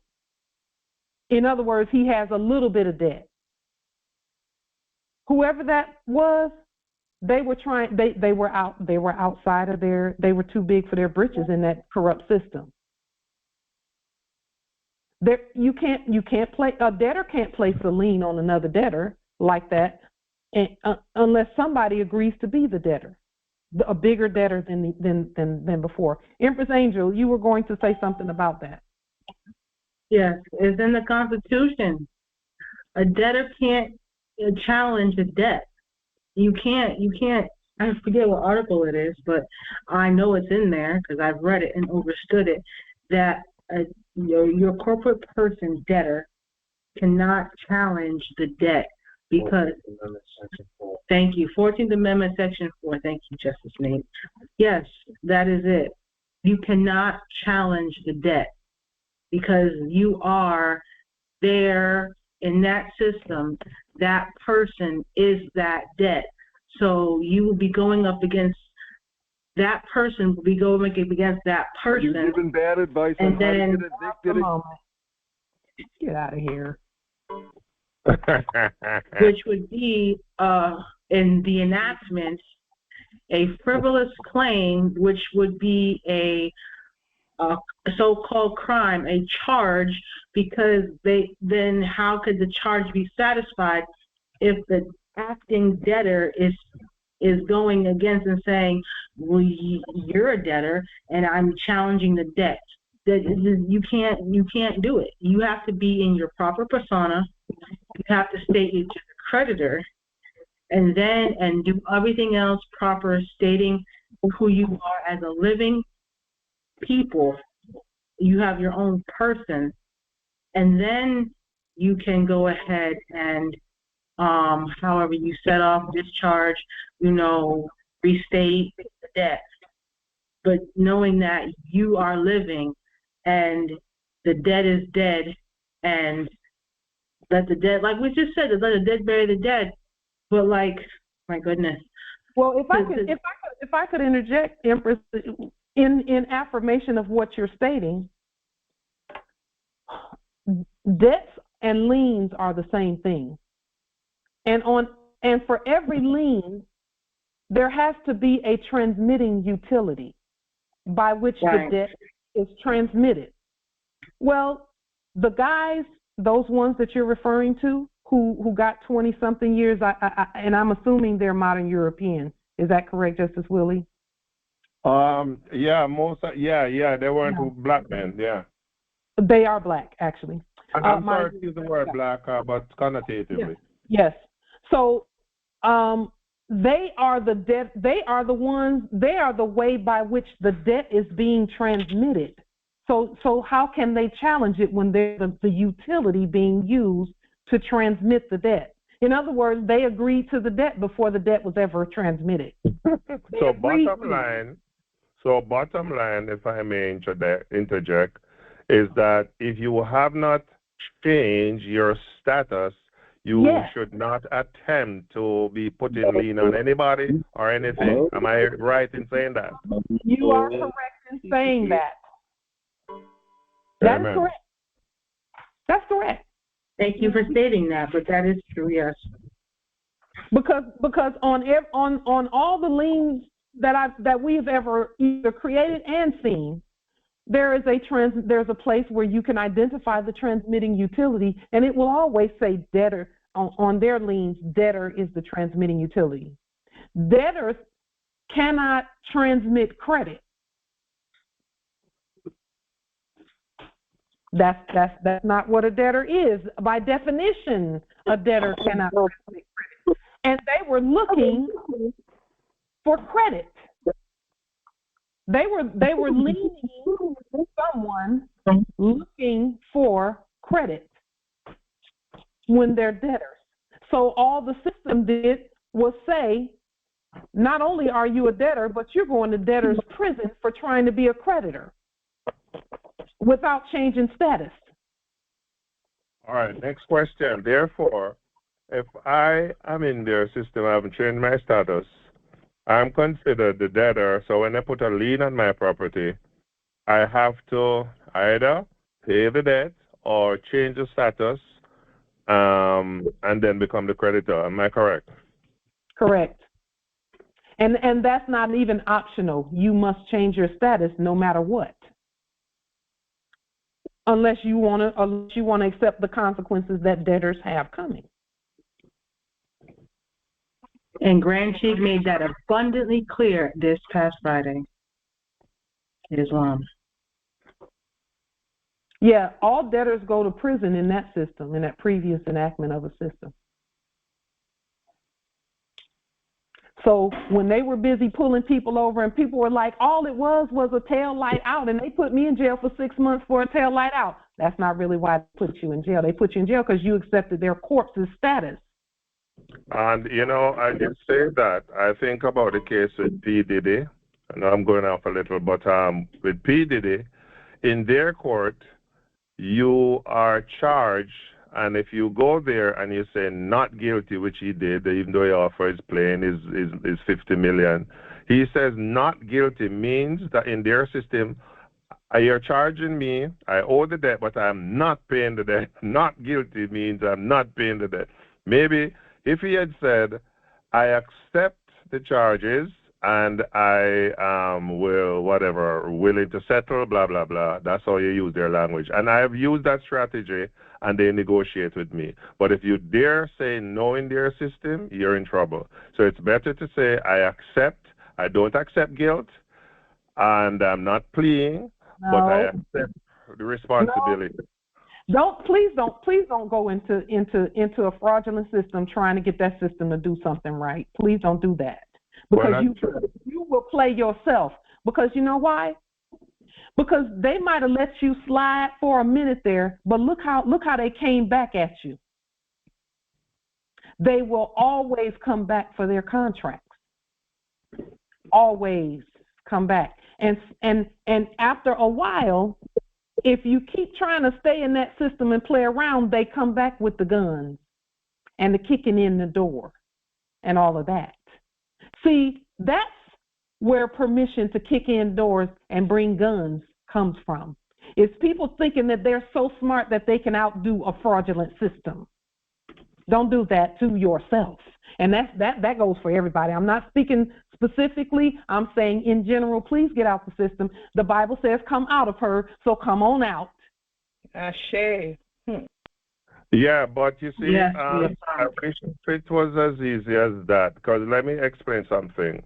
In their system, when you're playing in their sandbox, they still have rules by which they abide.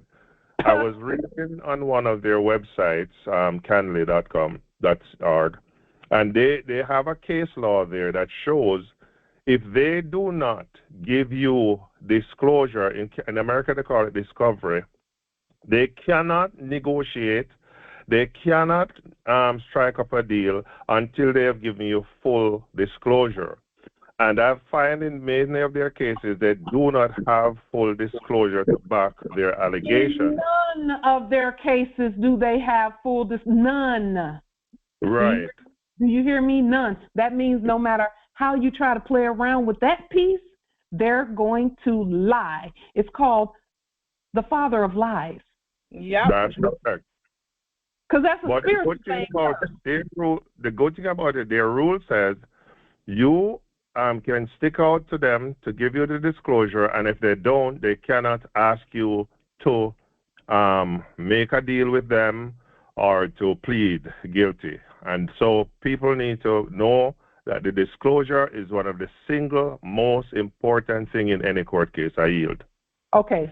So you can try and play around in that system as long as you want to, thinking that they're going to follow rules, and we'll see you in a few weeks.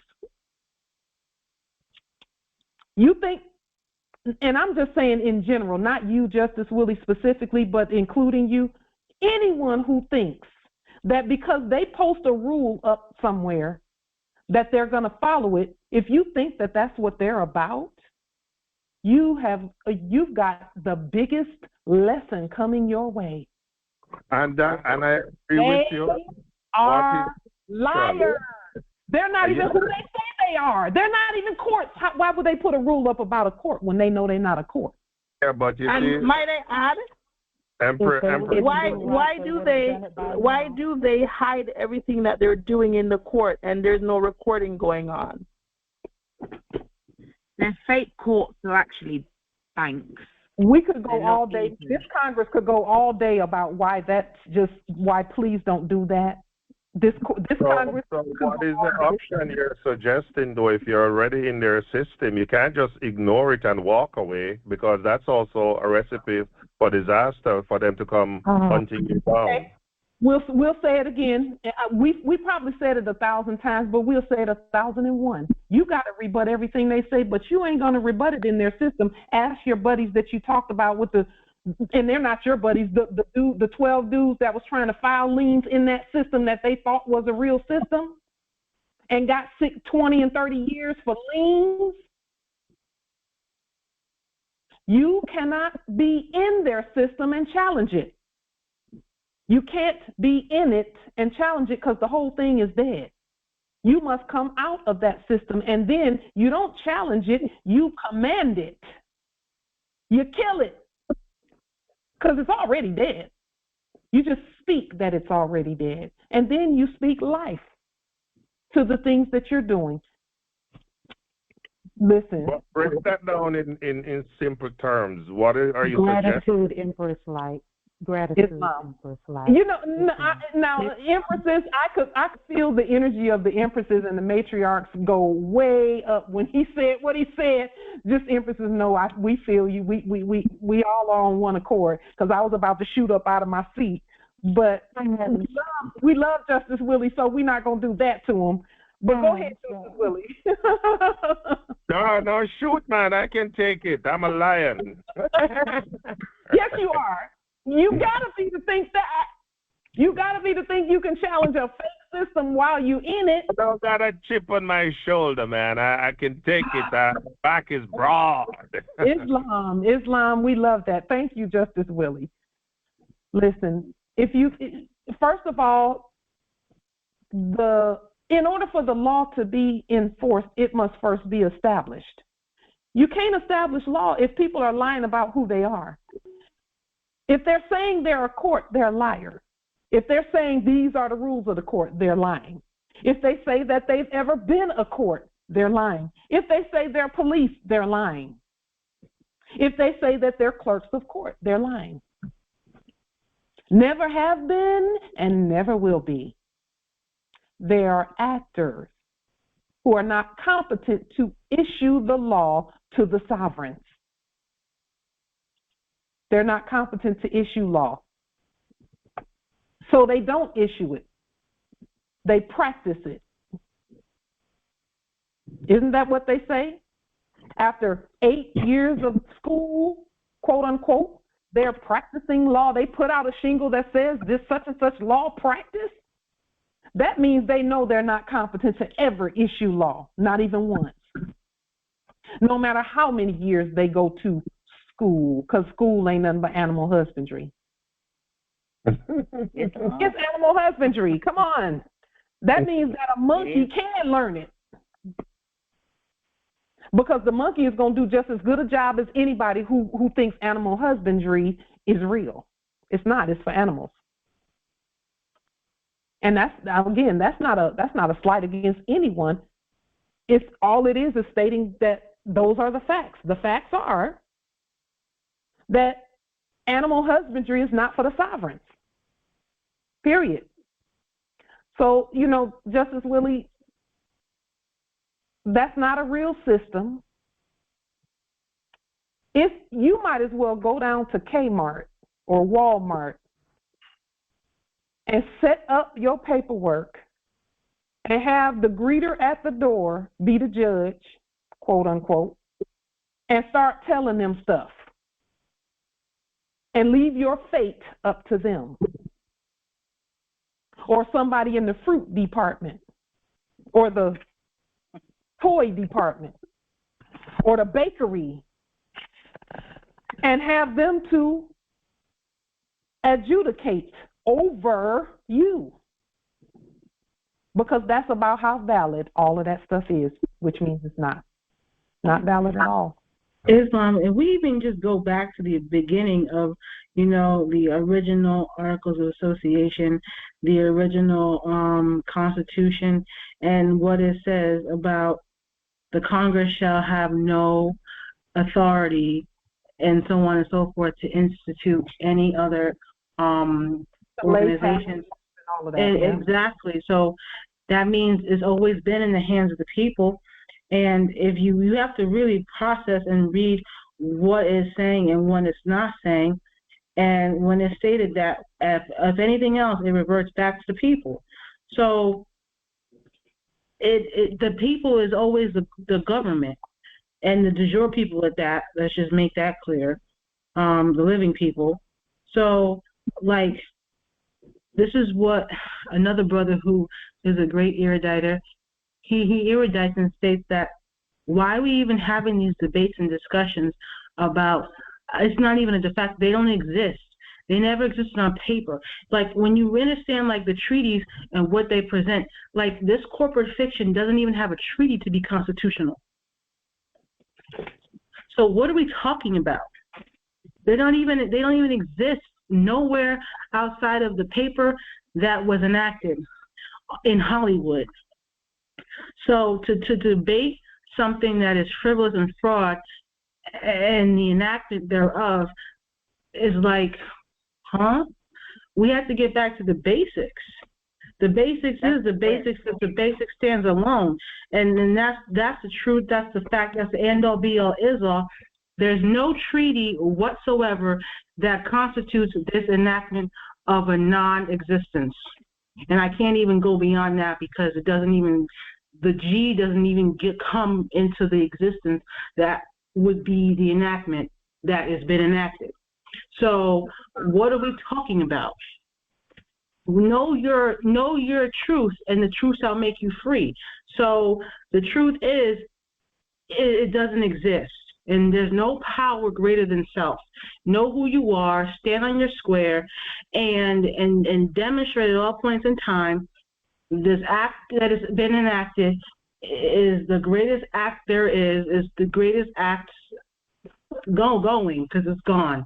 And know that, like, you stand on the Constitution, you stand on the treaties, you stand on the Zodiac Constitution, you stand on the Circle 7, you stand on everything that is true, and you demonstrate. There's nothing else to talk about. There's nothing else to talk about. Islam. So, Islam, Empress. Justice, you know what? Go ahead, Empress Shasha. I'm affirming what Empress Angel is stating, and I'm sitting here, and I am, at the end of the day, be yourself. The thing about it is status. All day, every day. There's nothing else. There is nothing else, and it doesn't matter how afraid you might be. You must stand. You must be yourself. There's nothing else, and I honestly agree with Empress Angel. I'm sure with many, but this is like beating a dead horse. It is for many of us. It is for many of us. But we have to we do have to keep the new Moors in mind, because that's really Yes, we do. But I'm speaking. I'm going to, if I may, and I'm going to anyway, because I'm. Go ahead, and this is for Noble Willie, because whom we love. This is specifically whom we do. We absolutely love Noble Willie. But Noble Willie, you have no status, no standing, no power, no nothing in that dead system.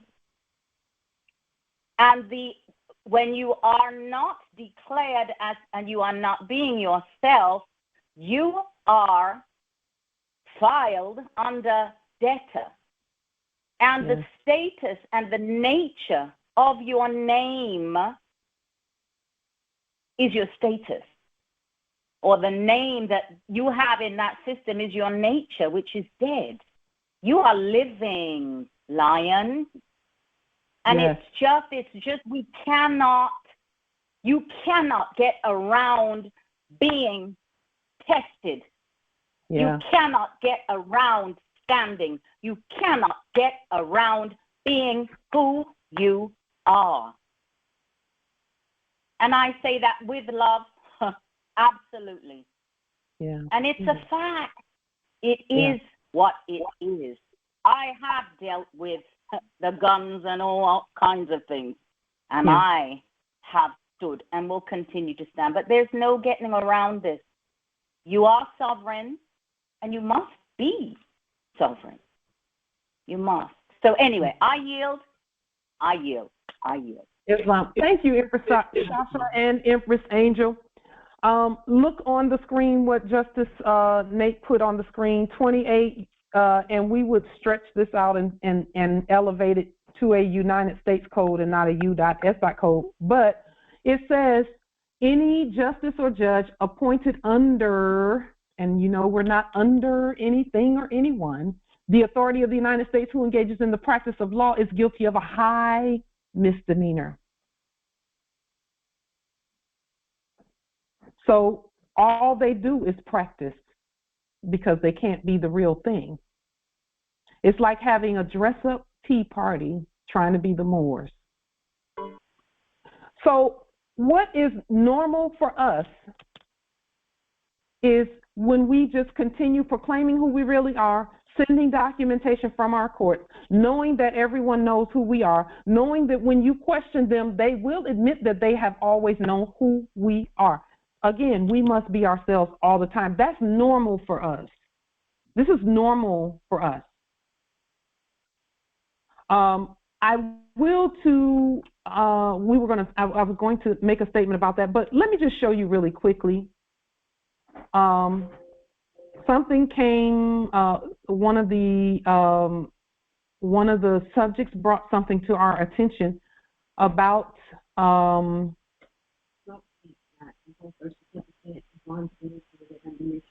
the birth certificate bond piece and all of that, and the things that we're rebutting. And we may have mentioned this briefly in our previous Congress. Let me just make this full screen.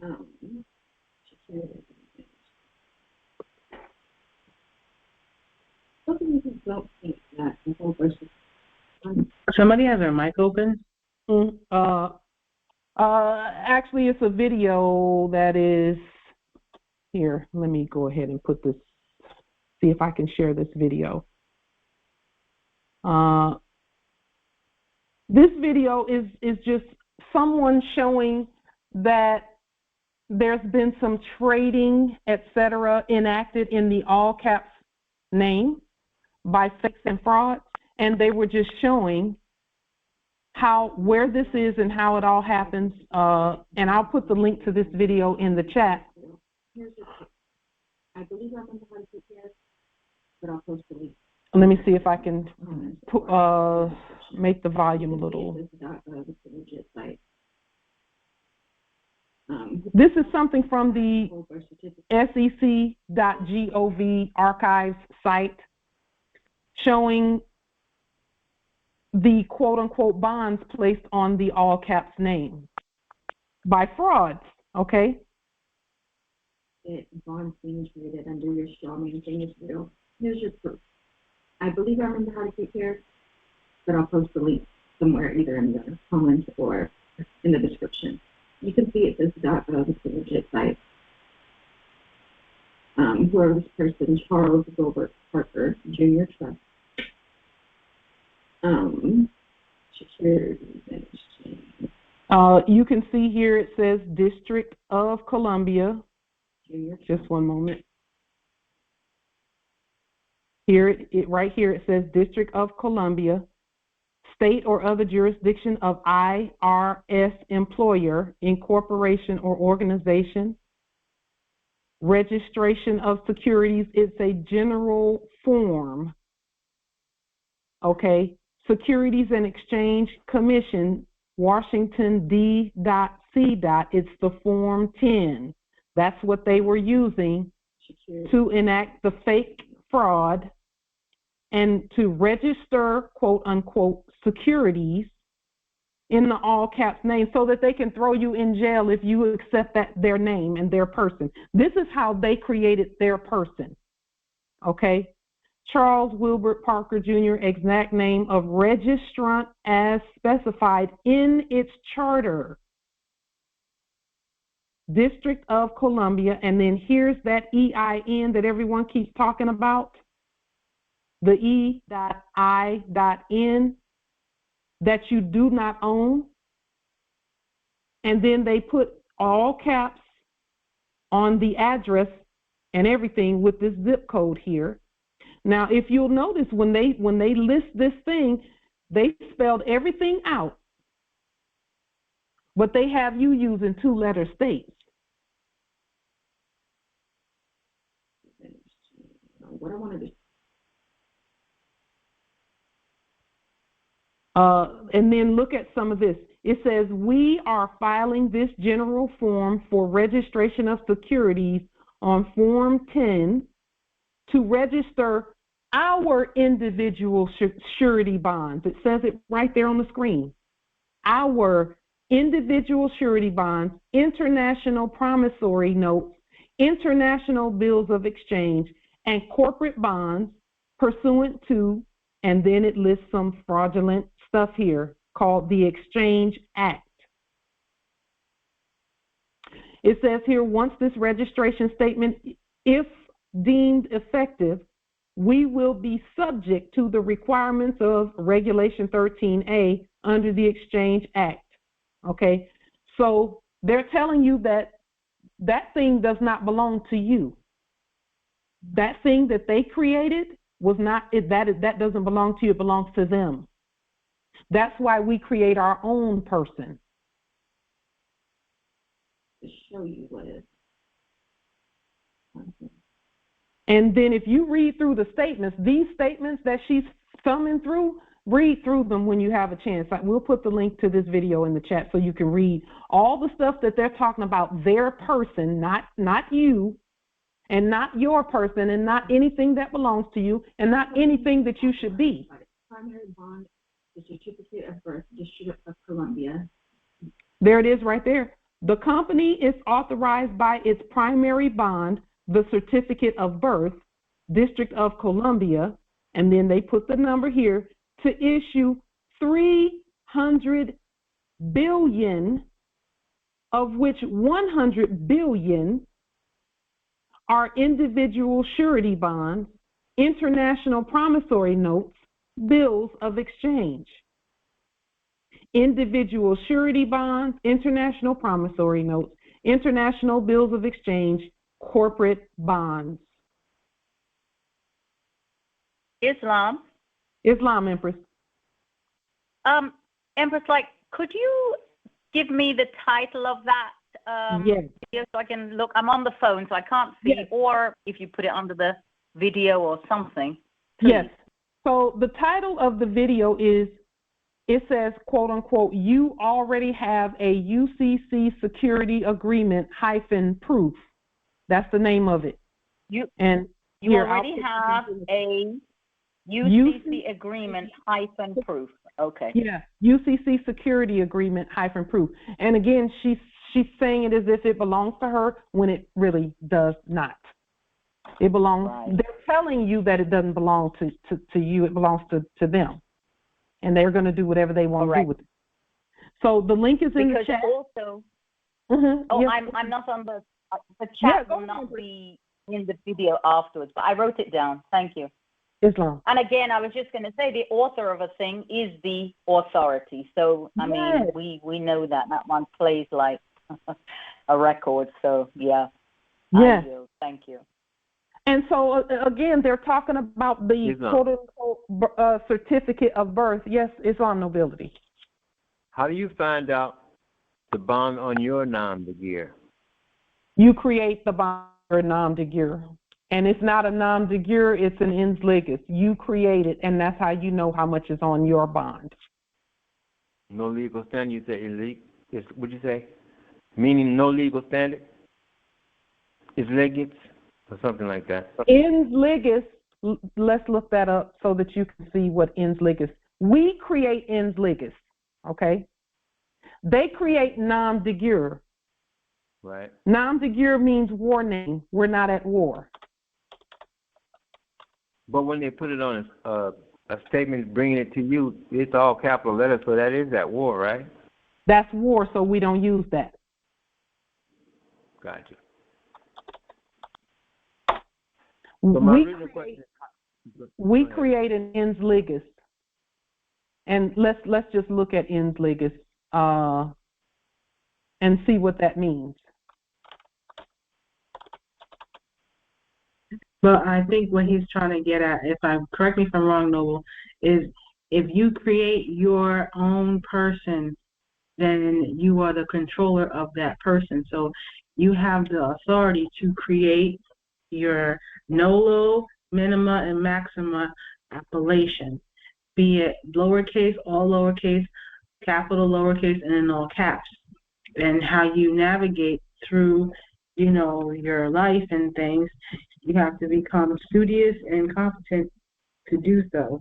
And know what each presentment of how they are stated, how they operate, day to day, and how you control your person, and so on and so forth. So when you properly state your person, it has the benefit of all three properly stated spelling.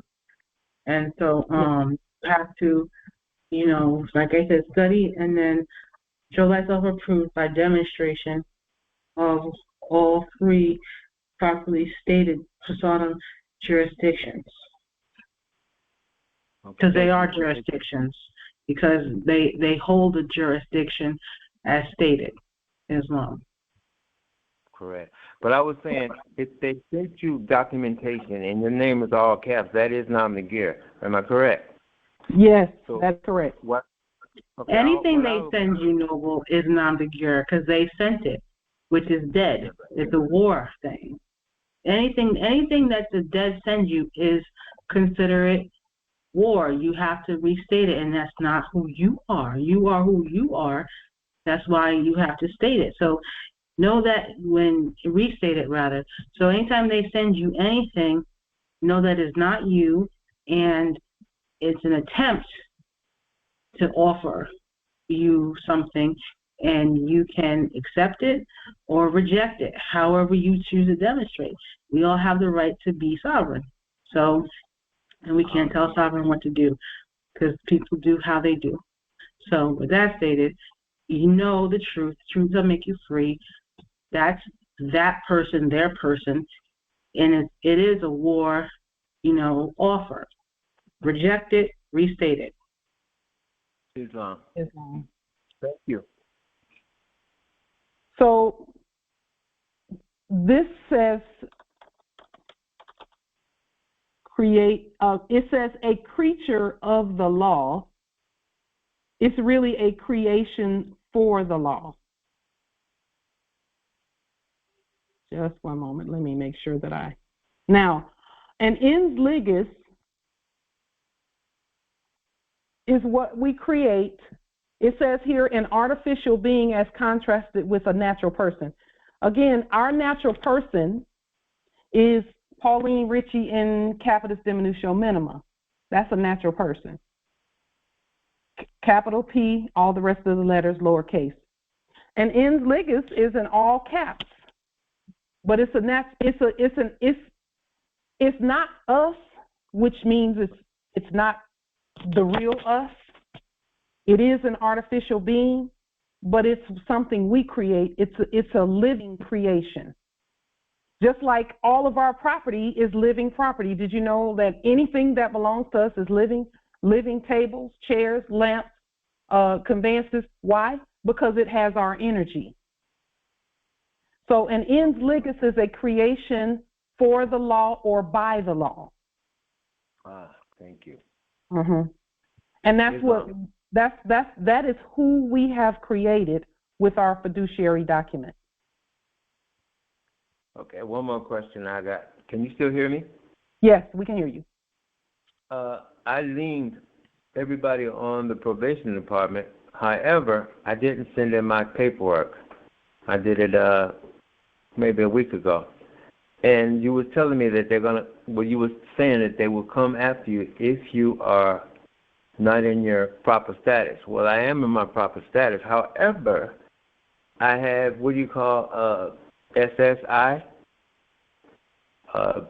you call it Social Security assistance Mm-hmm. or benefits. Mm-hmm. And to me, I'm still using fiat. If you say you are, you are. I got you. Okay, I got you. have to call it what it really is. Okay. You have to call All it right. what it really is. Well, first of all, I'm going to read If it's bank credits, then call it that. Gotcha. You have to restate it, naturalize or nationalize it, restate it. Islam. I yield. Islam. So it's only by what you say. And then here, an ens legis is not a war. It's not a war instrument. It says here, applied to corporations considered as deriving their existence entirely from the law, which is us.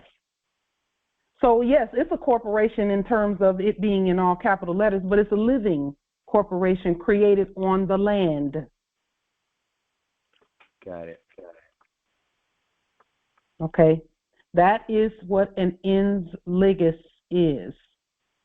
Ens legis means that you have not delegated your authority, but that your legs are yours for that all caps. You're not turning your all caps loose and letting some dead thing do whatever they want to do with it. Mm. They cannot do any, if they send anything with letters on it, it's dead. Just like Empress Angel was saying. But when we write things with all capital letters, no matter what type letters we use, it's living. We just give it a different name than what they use. And ens legis is a peace instrument because it's about the law. And a nom de jure is a war instrument because it's about war and confusion. Islam, can I show you something? If it's something personal, if we could go ahead, I will to get through what we're talking about here. Okay. Can I get a sidebar? And I figured pretty much that that was probably something for a sidebar. Today is not a good day for a sidebar for me because of the long hours. If we could do it another day, that would be great. Because you seem to have quite a few of them that you will to have, and so I will ask that you go back and look at the videos because we've poured our information and knowledge into the videos that we've done in the past, and the same things that I would tell you in a sidebar are the same things that you're going to hear in the videos. Islam, and I yield. Islam. Thursday, October 24th, Empress Imani, are you still having your court action? Yes, I am. Thank you so much for mentioning it. I think everybody still has the information, or do I need to repost it? It's on the screen. Repost it. Oh, there it is. It's on the screen. Perfect. Now, I brought this up. I'm so glad that you are having a court action really quickly. Does anyone know what the word, and it's going to seem unrelated, but it's not unrelated to court actions. What is a till, T-I-L-L? Define the word till, T-I-L-L. A till. An attempt to define what a till is, considering my background and experience. So a till is a drawer that holds a denomination of what should be money. Yes, Islam. Thank you. That is correct. It's a drawer that holds money. We will to express briefly, or to point out to you briefly, when in the past there was a message being sent out masonically, where if you were asleep, you would not know that it was that type of message. But we're going to point out that it was a message being sent out in the 1950s about this word till. So, well, if I may, just for the word till, I mean, because till is also a land term. It is. You till the soil, and and then you can say till or until the yes, point of time. So I mean, it's more for me. I see it more for land. Yes, and that's the same, that land definition, Empress. When you start tilling, it's almost like having a drawer full of money that you're pulling up, because it's the land. And land is always money. Everybody knows that. Land is always money. Islam. That's a great analogy or definition for that word as well, Empress Angel. It also means time and place. Justice Harold put Emmett in the chat for Emmett Till. That is what we will to speak on briefly, because I used to always wonder, why was that so important? That's not the first time it happened. Why did they pick him? Why that time period and all of that? Well, this happened 1955, August 21st was the beginning of the Emmett Till event. Okay, now Emmett Till was from Chicago. That's important. Okay, he was from Chicago. He went to visit his uncle, whose name was Moses, or Mose Wright. That's what they called him, Moses, Mose Wright. And he was murdered by some men who, some mankind who had received some false information that he had whistled at someone, at a woman who at a womankind who was, she was a modern European woman. And so they killed him for that in the enactment. And then his mother said this, because again, we're still talking about money and Masonic signals being sent out saying, hey, Moors, pay attention to this. Mamie Till said the following. She said, the murder of my son has shown me that what happens to any of us anywhere in the world had better be the business of us all. Okay? She was talking about business. She mentioned the word business. Just one moment.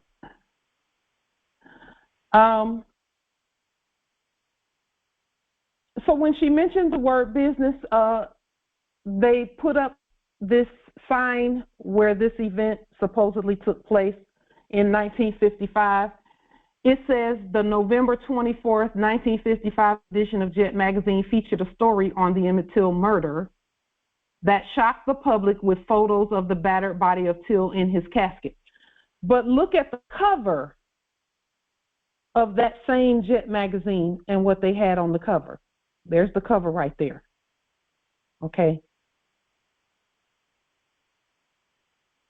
And that was no accident. But then Islam Empress. Islam Empress, can you describe what's on the cover, please? Yes. It's Sidney Poitier with a very pale-skinned actress above him, and he has his head on her chest. that was the cover and Emmett Till and the story behind. Wow. Wow. Yes, Thank you very much. I yield. Wow. Yes. And so the reason that I pointed this out was because it was in 1955. Now, Morris, think about what was going on, what happened in 1955. We'll talk about it in just a moment. But let me bring to your attention some photos from this Emmett Till display that is up in Mississippi where the event supposedly took place. It says here on the screen, it says to the right, and they have a photo.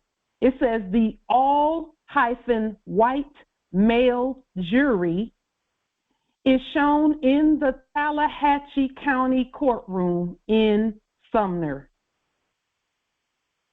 Then it says below that, it has another photo. It says, while black journalists sat at a table in the front, black spectators stood or sat in the back of the courthouse during the 1955 trial of, and then it names the two enacted murderers. Then this display that they enacted at the site says, a courtroom artist captured the act of extreme bravery on the part of Mose Wright after having been threatened by the murderer during the kidnapping to not know anyone there when asked, when asked on the stand to identify the murderer, Mose Wright, who was said to be the uncle of Emmett Till, pointed at the murderer and said, there he is. So they said, oh, he's being so brave by pointing to this murderer and pointing him out in the courtroom, quote unquote. Once I saw this, I knew why the case was such a big deal. Islam. They have a bunch of modern black ones, pale ones, and it's not about skin color, but this is about who's who, and this is about proper identification, not skin color, proper identification. The original indigenous people, they had them actually calling themselves black. That's why they mentioned the journalists. They had the journalists, quote unquote, who were Moors, calling themselves black. That's the only way they could be called black. The only way anybody can call us black is if we say we're black. And we do Islam. not. Islam, Empress. And isn't it in the, I think, early 50s, 54, maybe around that time, when they, the modern Europeans, began calling themselves white? Yes. Yes. So around that time. I mean, Yeah. I'm listening to you, and I'm obviously I'm not seeing the screen, but I'm seeing this whole Yes.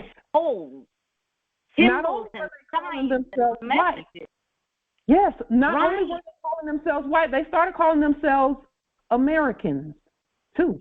And right, they took or they enacted taking, but none of it would have had legs or any form of power if we, right, or those of us did not consent in writing, because they don't on the have public that record. power. In And writing. then the front cover of that particular magazine that you were stating, that whole, you know what I picture when you describe Poitiers and a light complexioned woman is the crescent and the star with the sword above. Yes. Yes. Yes. That's what I see. I mean, that's just, and they're all so in our face. And then on top of that, the magazine you said was what? Essence or Jet? Yes, it was Jet, specifically Jet. One of those Jet, one of those magazines that's supposed a black magazine, and I mean that actually, because really, yes. yeah. Because when you look the word jet up, in other words, the Masonic the ones acting as Masons, were sending out a message about this whole thing and about the money and about what everyone is to be called and all of that. They use Jet magazine because the word jet, somebody look that word up in an old dictionary. Look that word up so you'll know what they're really saying. That's why they use Jet magazine. Then, now if the schools were telling the truth, there shouldn't have been any quote unquote journalists that look like us. They should all have been slaves or maids. Not true.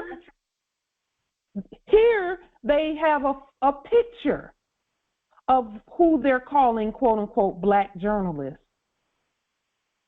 And then they showed the quote unquote all hyphen or minus sign white jury. See, somebody knows that all of that is fraud. They know it. They know it's not right. They know everybody is all out of pocket and out of whack and not supposed to be in those seats. Wow. But what does the word jet mean? Somebody look that up. Well, I'm looking in a Black's Law dictionary, actually. Mm-hmm. And it's jet. There's a period. It's French, in French law, to jettison. Now, yes. And you know what to mean? To jettison something is to throw, the act of throwing overboard from a vessel part of the cargo. Yes. In case of extreme danger, to lighten the ship.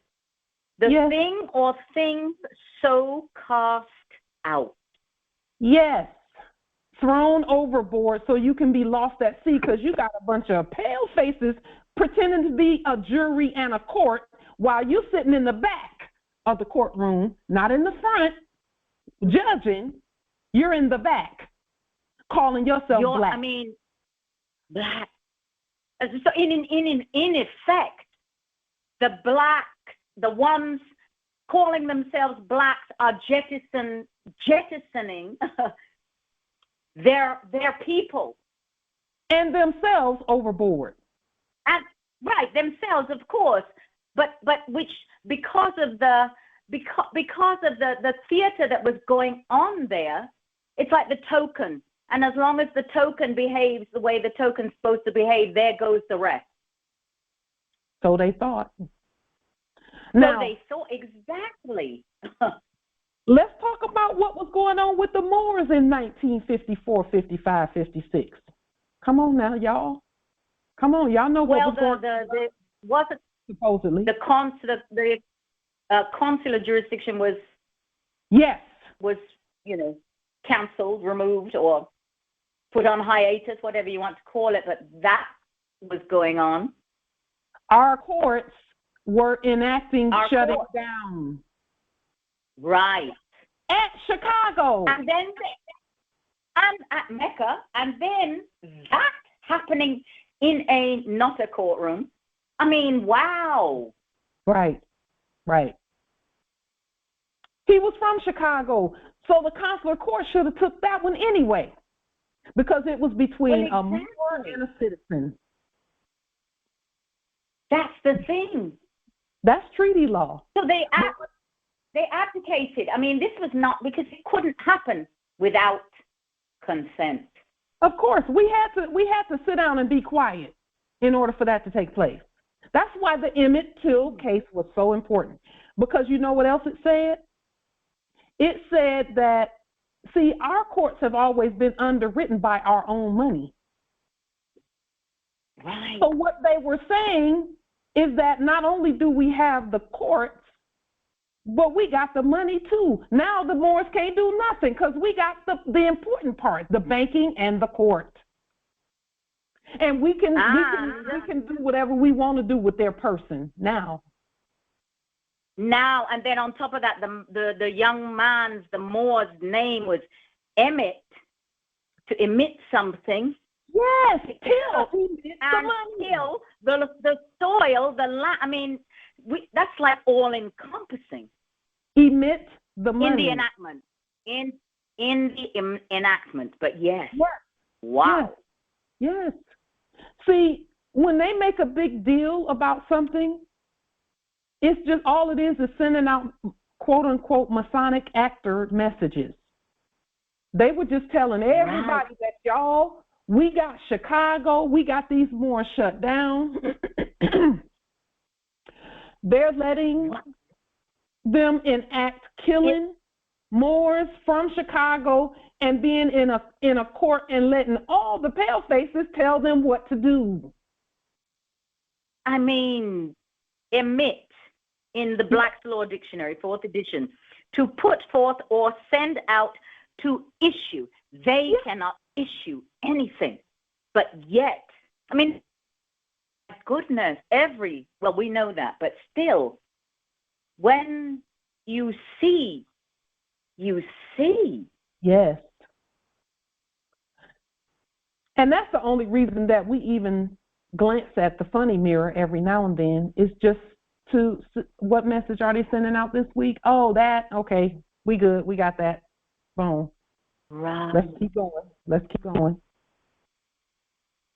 That's what they were saying in 1955, because that happened because in 1954 was when France was trying to stop the U.S.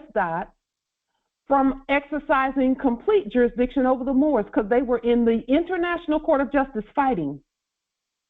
Remember that?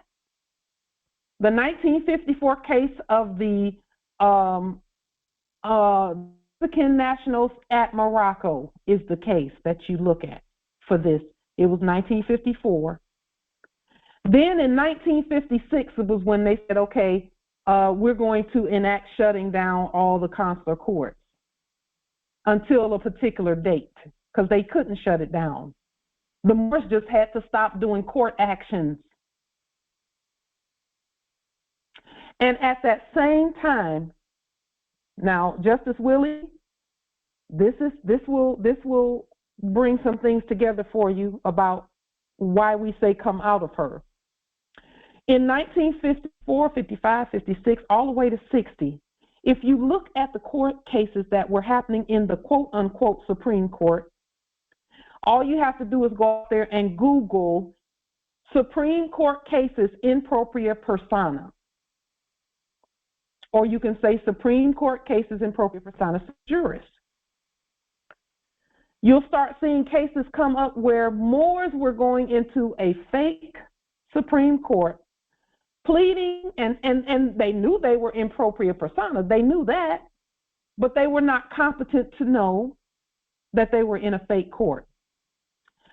So what they did, what the actors did, was they would rule in favor of the Moors in those cases to get the Moors confident in going there and to get the Moors to stop having their own court actions and saying, let them do it. They're subjects, they work for us, let them do it. We'll just go to their court and be in our proper person. We'll be in our impropria persona. And they would rule in the favor of for 4 years they did the bait and switch. Yes, in the chat, bait and switch. And then they rushed through all the cases that the Moors had moved. The Moors actually took the cases out of their own sovereign custody and put them into fake Supreme Courts. From 1956 to 1960, that's when they did that. And so they expedited all the cases. They said, okay, rule for the next 4 years, rule in the favor of the Moors, and then we got them. For the next 40 years, we got them. So they did. I remember reading one of the cases where one of the Moors was getting onto a public bus or getting off the public bus, and the bus driver closed the door on her feet because he didn't want her sitting in the front. But she knew who she was, so she knew she could sit wherever she wanted to sit. This was in the 1950s. And as she was getting off the bus, he closed the door real hard on her foot. So she sued the bus, quote unquote, bus company. Took it, and it went straight to the Supreme Court, because guess what? We were never supposed to be in inferior courts. We are the Supreme Court. Traffic court, family court, all of that is fake. Those are not real courts. They're fake. Moors were never supposed to be in inferior courts. Never supposed to be in inferior courts. We can notify, but we were never supposed to be in trying to defend a right. Empress Light, can you unlock, please? Yes. I have to come out and go back in. Thank you so much. So they would rule, and this woman who got her foot slammed, they gave her, now listen to this, because this is the bait and switch. The fake Supreme Court awarded her almost $500,000, quote unquote, against, and they ruled in her favor against the quote unquote bus company. Well, what were they really doing? First and foremost, they gave her fiat. That was number one, and she took it. Secondly, she was essentially consenting to them being an authority over her and having the authority to rule over her and others who saw that. Because they was like, ooh, you got a whole lot of money for this, just for them slamming the door on your foot. And all you did was say you an appropriate persona. But she wasn't being the judge like she was supposed to. And so that was where, from the 1954 to 1960, all those cases were expedited, 1956 to 1960. You can read that in the draft of the International Court of Justice documentation, where they said we're going to expedite all the cases. You can read it in the public law also, rather. The public law, where they were talking about closing down the consular courts, quote unquote. And you can see where for 4 years they expedited the cases, quote unquote. Then came what? What came after that? What came after 1960? What were they starting to put on the blacks? The civil rights movement? Yes, civil rights. They were saying if you're going to be under us, then take the civil rights, we'll take the sovereign rights. Love it. You Moors, go ahead and be black. We'll be the court. You take civil rights. We'll take sovereign rights. We'll shoot you blacks down when we feel like it, and you better not be a debtor trying to get some relief in the debt system, or we'll throw you in jail. Don't try to put no liens on nobody and you know that you are a debtor. We'll throw you in jail. Because we know who you really are. We know this is your land, Moors. It's right there. So when I saw the emit till, thank you, Empress Shasha, that is what I'm going to call that from this point forward, the emit till. That means start issuing the fake money. The Moors don't want to do the real money thing. They don't want to stick with their own courts and do what they're supposed to be doing. So now they had no reason to be afraid of the Moors. No reason. But guess what? They started it at Chicago. They started it at Chicago, but wait a minute. They instituted it. They got everything going in Mississippi. Killed him in Mississippi, knew he was from Chicago, knew that the consular court was not going to assert their jurisdiction. And they said, okay, let's publish all of this because we got a bunch of Moorish journalists calling themselves black. Let's put a photo of them up too.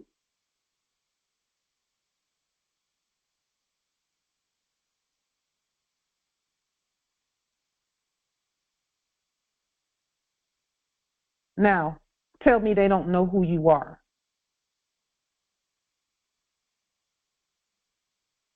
Tell me they don't know. who you are. And I will state that you are incompetent if you say that. Because you are. You just don't know. All of them know. They all know.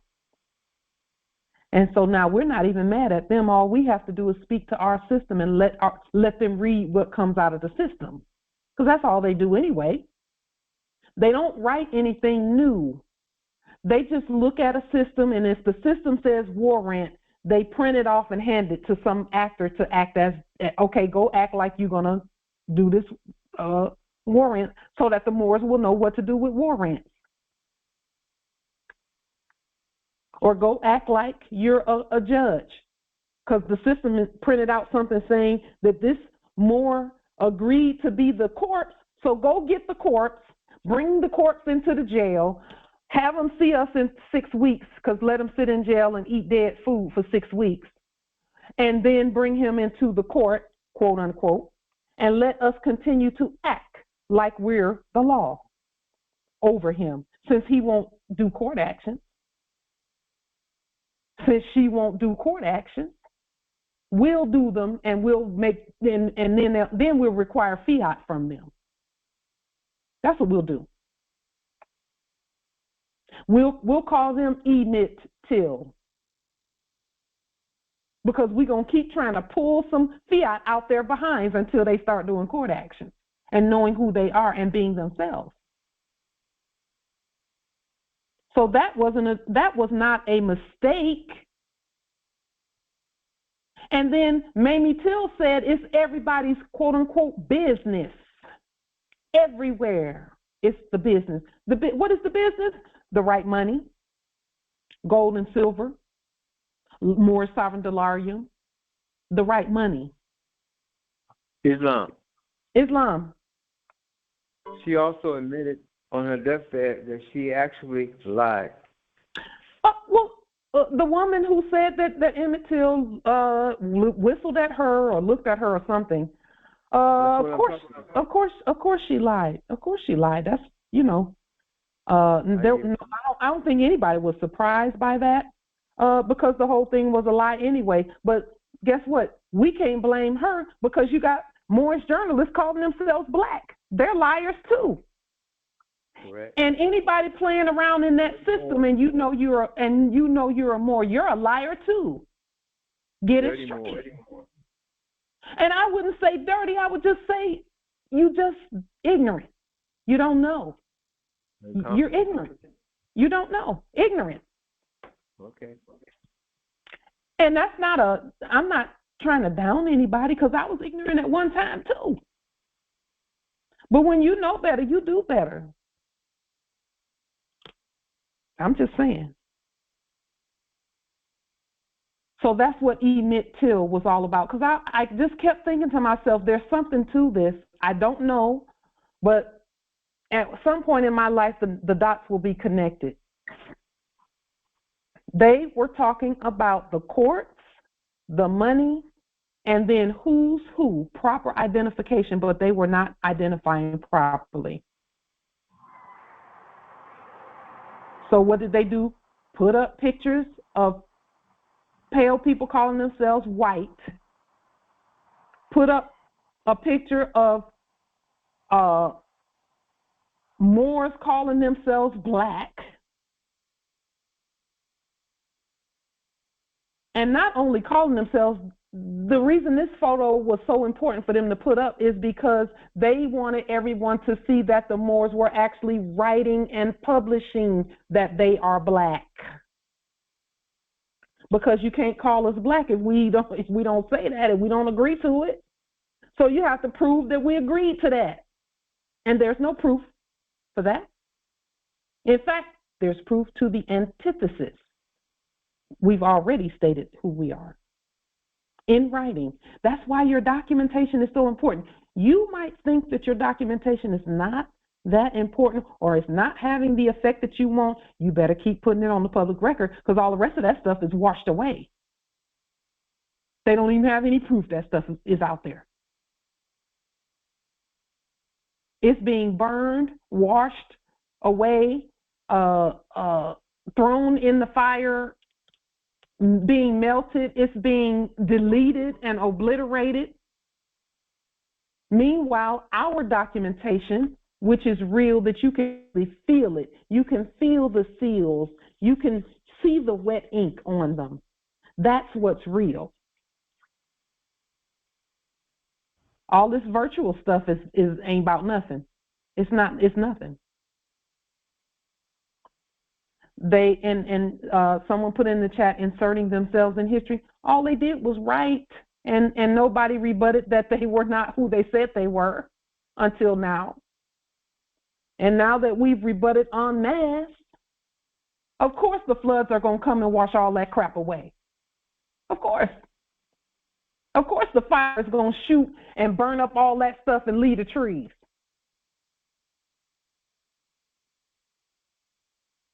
Of course. People, persons who had those types of records in their house, all that stuff got washed away and burned. And the tree standing there just blooming next to all that destruction. Islam. How do you find out what the bond? How do you find out what the corporation has on you as far as your bond? They don't have nothing on you. That's what you have to know first. Is that they're not talking to you or about you. They're talking about the courts. That's number one. Number two, in a little while, you ain't going to be able to find any of that stuff because it's all being deleted because it's fraud. Right. Number three, you must create your own person, and then you assign the bond amount. That's how that's the only way I know to find out. Islam. We used to do things like some, and I've not done this, but some did a quote unquote UCC 11, where they send an inquiry and try to find out what the fake system said about a dead person. And you can do that. Again, we're not judging anybody who does that, but I'm just saying our statement is that we create all of that. No one else creates that for us, so they're not talking to us. And just, Nadine, our suggestion is, until you can speak the right words with your mouth about who you are and about who they are and who they're talking about, we would suggest that you study it a little bit more, a lot more actually. Yeah. Because what's coming out of your mouth does not match who you are. Okay, I got you. And if you get confused, then that's when they start coming and trying to knock down doors and look for persons. So don't get confused about that. And our job is to be honest with you and tell you the truth about that. No.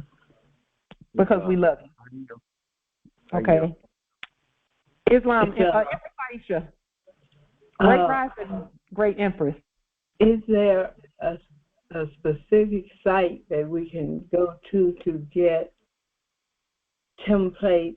I mean, like, say, a picture of the state that we were born in to create motherfucking Asian person, just like I'm talking to you right now. Is there what again? Say again, Empress.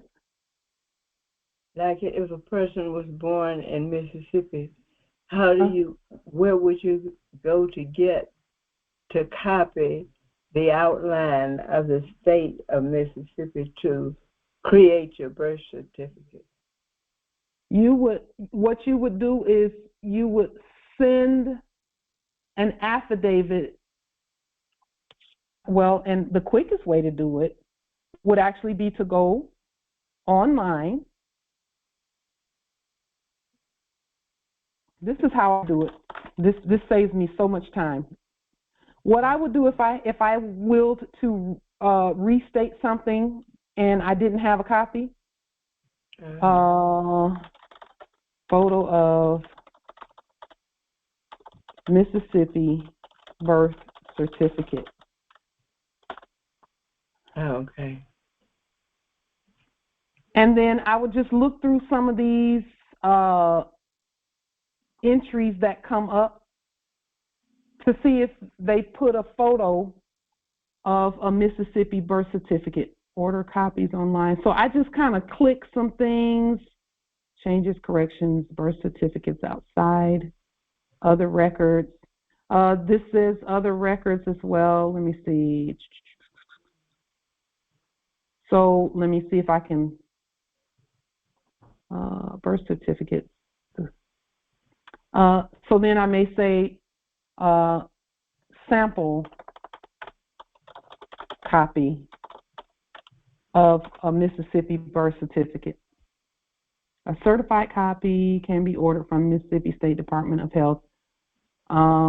See, this is why we don't, this is why I do it the way I do it. The cost for a certified copy is $17. I would, let me just go on and see if we can find a sample. Why did you click on images? You're right about that, Empress. That's so good. There it is. Thank you so much for that, Empress. You're welcome.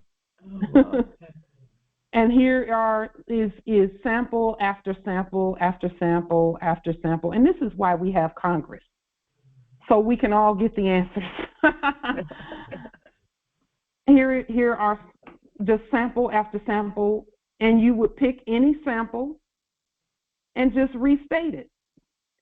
Let's see, here's one. Let's see what this says. Oh, here's up close. Here's one. So just restate it and put the proper information there. Okay, thank you. Okay, you're welcome. And so did you see where we clicked on images? When you go to Google and you put a search in, you can search all or you can search images. We clicked on images.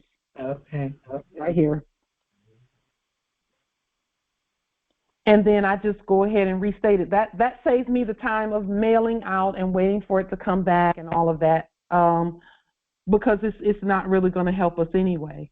Well, how do we get it in there? Are we supposed to put it in their records? You would send record. Okay, so the answer to that is yes. However, let me just show you quickly how to do that. Really quickly. Okay. We would go to get the address of Mississippi Vital Statistics. So here is where they say, in person, visit Vital Records at 222 Market Ridge Drive, Ridgeland, MS, which could mean multiple sclerosis. We don't know what MS means. So we would just spell that all the way out and send it. Hey. Okay. Okay. Spell it all the way out. So I usually just do like this. Ridgeland.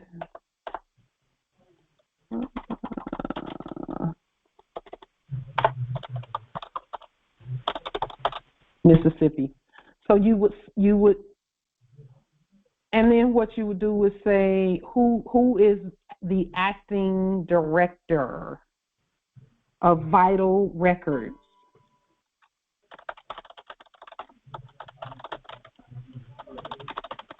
Mississippi Vital Records, because that's whoever that is going to be, their information is going to be put in the subject line. It says Vital Records and Statistics, Judy Mulder. So this is the subject for the address. So, okay. So then I would just say,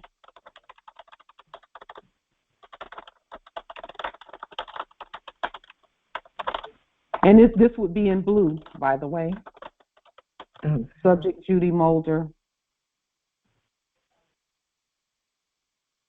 And that is how we would, this is where we would send our statement for a copy of a record of birth certificate, or a birth certificate for, and then you would put the name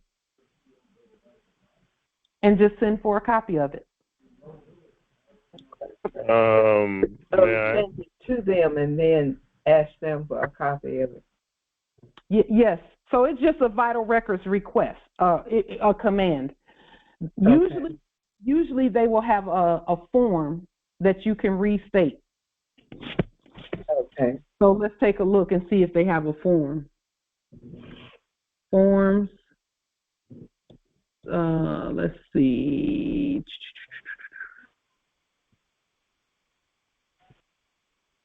Agency.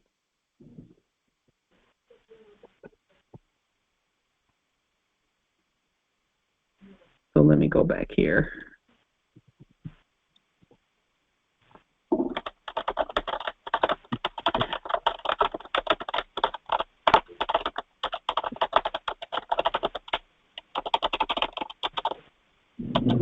Mississippi, because you're going to restate it anyway. Application for a certified copy of birth certificate. Boom, there it is. And so what you would do is you would restate this form, Empress. And I'll put the link to this form in the chat so that way you can get the form and restate it. It has to be restated. You can't fill it out like this. It has to be restated. Okay. And here's the link in the chat. Thank you. You're welcome, Empress. Islam nobility. Right, just quickly. So there's always this confusion as to the birth paper. Like for us in Jamaica, we used to just call it a birth registration or birth paper, and then you have the from which they created the birth certificate.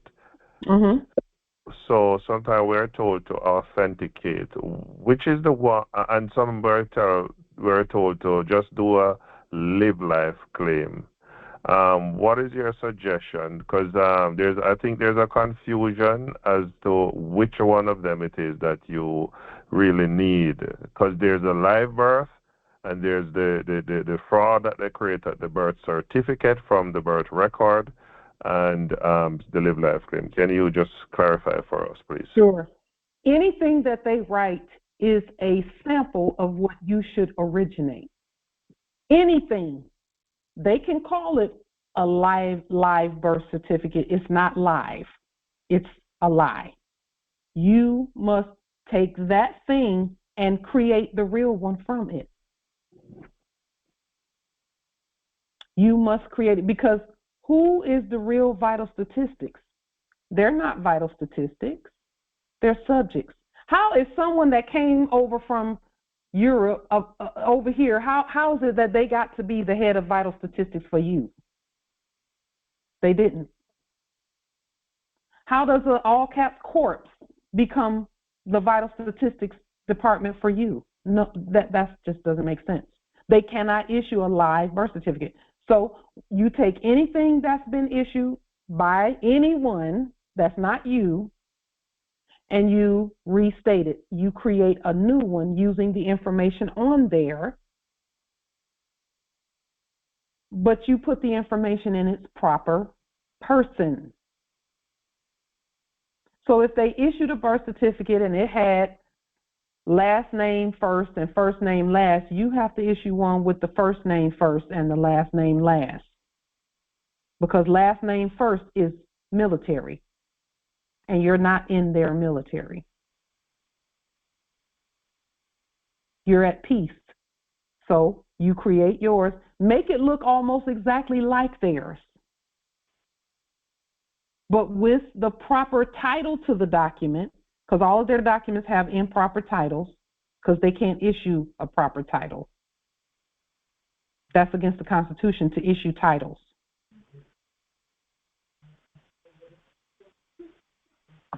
So we're the only ones who can name a document.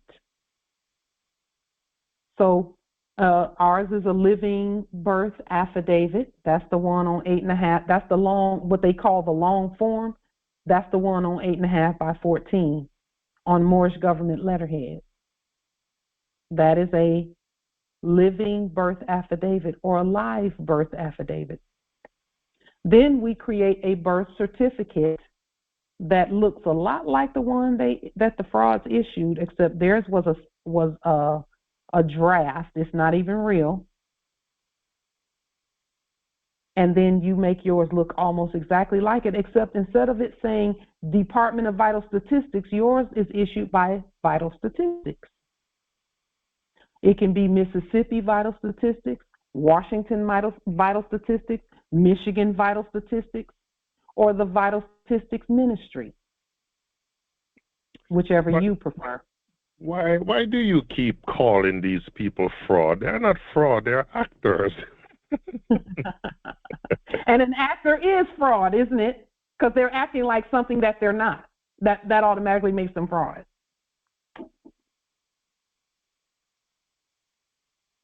Period. There ain't no limitation on fraud either. No, that's why. That's why. So the 8.5 by 14, that's going to be the live birth certificate. No, it's going to be the living birth affidavit, and that one you don't have to send that to anyone. You keep that for your records. Okay. You can send a copy to vital statistics, the vital statistics system. Okay. Okay. You can send a copy to the vital statistics system with a copy of your birth certificate that you created. But everything that you send out has to be your creation. It can't be anything. We don't use their stuff. We just don't. The smaller sheet of paper, the smaller sheet you said, what name to put on it? That's the birth certificate. The regular birth certificate. Yes, that we create. Okay. Let me just show you really quickly.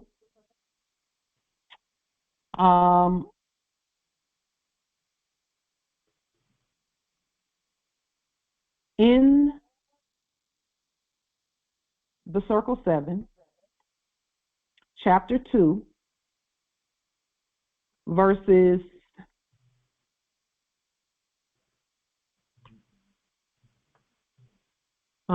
let's see, verse 24, let's see, verse 24, 25. It's actually verse 25 and 26, the main verse. The main verse 25 says this, because see, we're talking again about creating our own documentation.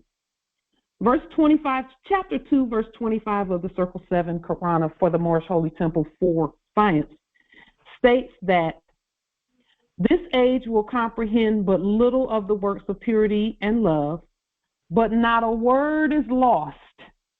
For in the book of Allah's remembrance, a registry is made of every thought and word and deed. Now listen at verse 26. It says, and when the world is ready to receive, lo, Allah will send a messenger to open the book and copy from its sacred pages all the messages of purity and love. The messages of purity and love is of your arrival, your birth certificate. Okay. You're going to open up this book and you're going to, and see, this is again, this, even the Circle 7 was copied and made different, sort of. So it's a little switched here. We're going to open the books, because see, again, not a word is lost. Your name, your birth, your inheritance, none of that is lost. Because Allah will send a messenger, which is you, which is each one of us, to open the book and copy from its sacred pages all of the messages of purity and love. It says, then every man of earth will read the words of life in language of his native land, and men will see the light, walk in the light, and be the light. And man again will be at one with Allah. You're at one with Allah at birth. So we must open the books. That means look at what's out there. Copy it. That means create it anew. We're really originating it. We're not copying it. We're originating it. Okay. Okay. And then the world will be able to see. But they won't be able to see until you do that. Okay. It's even in the Biblio. What is the title that you give this one?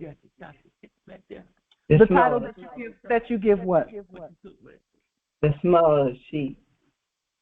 It's a birth certificate, whereas the long one is a living birth affidavit. Okay. And the birth certificate that we create is moored to the land by the affidavit. Okay. Because an unrebutted affidavit stands and is the law as created by the sovereigns. Gotcha.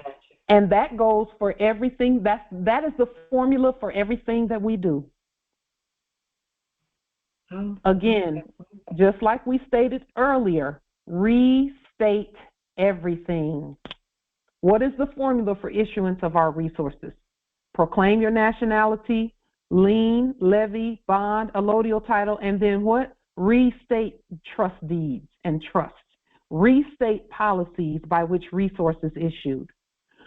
Again, nothing gets done until we write it, and when we write it, all is well. All is done. All is issued.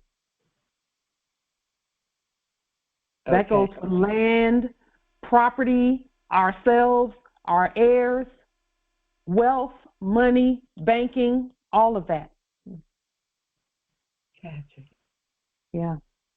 We have the authority to do all of that. Whoever is the author is the authority for that document. Okay. Gotcha. Thank you. You're welcome. Islam. Islam matriarch. Islam Angel in Canaanland territory. Good day. Rising Empress. Good day. I'm glad to be in Congress today. I felt moved to ask a few questions about nationality once again, because I feel it's like the key, and it is still, it still brings up questions.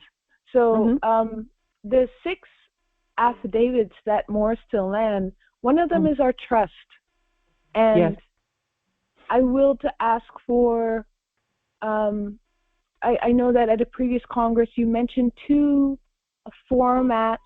internal revenue formats to restate, to declare our trust. So I will to ask if there was a Congress about that that I could erudite a little bit more on. So that was my first question about the trust and how we set up our trust competently. So within the 6 documents, the first the trust document that you're speaking of is simply a statement that says, yes, I have a trust and I am in trust with my nation. Yes. It's a 1-page statement. Okay. And then later on or after that, you can then create a document that says, this is who I am, this is my nation, this is my trust, and these are the things in my trust, and these things that are in my trust, they are living, they are properly claimed, they're not abandoned, and they belong to me. They belong to me and my nation.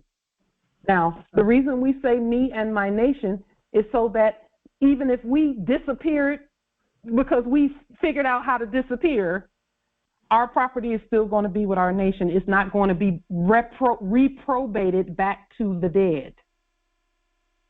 That's why we do it that way. Okay. So that's what the trust is in a nutshell. That's how you express the trust. And you do that, Empress, on moorishe government letterhead first, because you're the government. And then you issue it,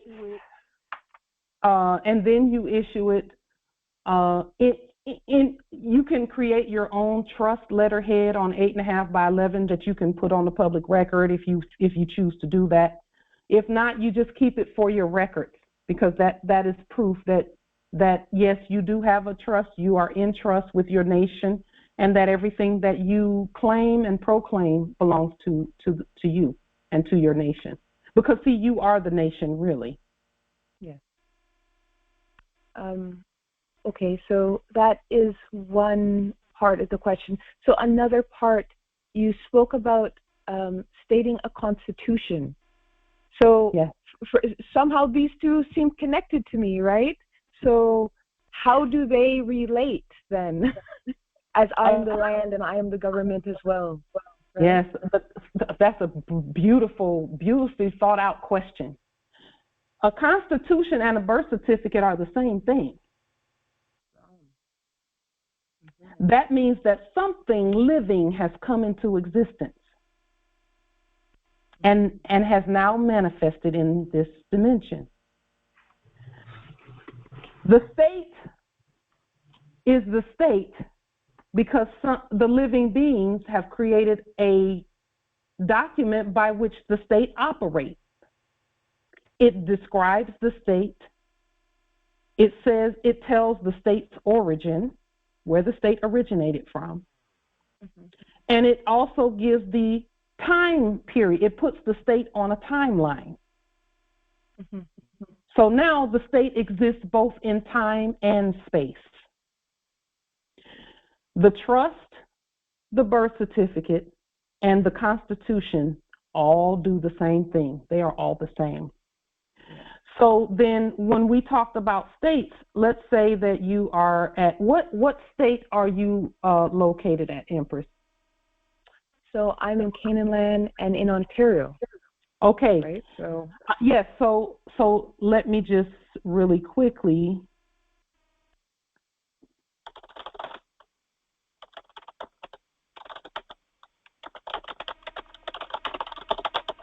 And I know that you all have not a constitution, but something other than that. They call it a constitutional act or something. Indeed. So this is what I was restating. That is, now Ontario is going to be on the map when you do that. Yes. Because you're on the map, because you are the map. But Ontario has to exist on the map also, and it can't do that unless you, the living matriarch, or if our sons, yes, put them on the map properly. That way, it's not state of Ontario. It's not Ontario Corporation. It's Ontario Canaan land, the land. Yes, ma'am. So now what's happening? You're issuing the birth certificate for Ontario. Yes. Ontario is birthed by you. Yes. So now, when it comes to things like driver license or right to travel or whatever, now we know what Ontario you're talking about. Yes. Because we affirm your creation. It's coming from the court. So all Moors who are, no matter what state you're at, no matter where you're at, please birth the place onto the land. Yes. Because see, now Ontario is no longer a state of Ontario lost at sea out there. Not only are you saving yourself, but you're saving everybody that's claiming Ontario. Yes. You're bringing them life onto the land. And that's why it's so important for all Moors, no matter where you are, charter the counties, charter the cities, put constitution for the state and constitution for the land, which is all one. The state and the land are the same for us. The nations are the same as the land. Everything is the land. We're the land, all of that. And we have to do it. Our map is being expanded every day because Moors get it. They get that. Yeah. Yeah. That's important, Empress. Ooh, that's important. Yeah. You're issuing the birth certificate. It's like Ontario is a new baby, but with ancient bloodline and birthright. Indeed, indeed. Yeah. I heard the matriarch ask a question about the birth certificate. And in my research, I saw a Moorish federal national birth certificate, and I will to see, is that different or is that just a restatement? I wasn't quite sure. Was that a different kind of birth certificate? No, someone just restated it and gave it that appellation. Okay. Okay. So whatever you create, according to what the Spirit says, because see, the Spirit has us all on the same page. Okay, it may look a little bit different, the title may be a little bit different, but they are all living documents connected one to another. Mm-hmm. Mm-hmm. Just like our heirs are connected by bloodline and birthright too. Yes. You know, yeah. So very important that all Moors prepare to do that if you haven't done it already. That way, as you're driving down the street, and some say we travel, yes, we travel, but in commerce, we drive. I'm not driving in a corpse. I have a driver's license I created. And even when I fly, because I went from here to Atlanta and back on our driver's license that we create, I'm not in any dead corpse when I do that. I wasn't even on the same plane as any dead corpses. Yes. Yes. It's like two people sitting in a place, and one of them thinks they're in state of Washington, and here we are in the living Washington. Yeah. Yeah. Good. Yeah. Gratitude. Gratitude. Thank you, Empress, for putting Ontario on the map. That's important because we will to trade with Ontario. Yes.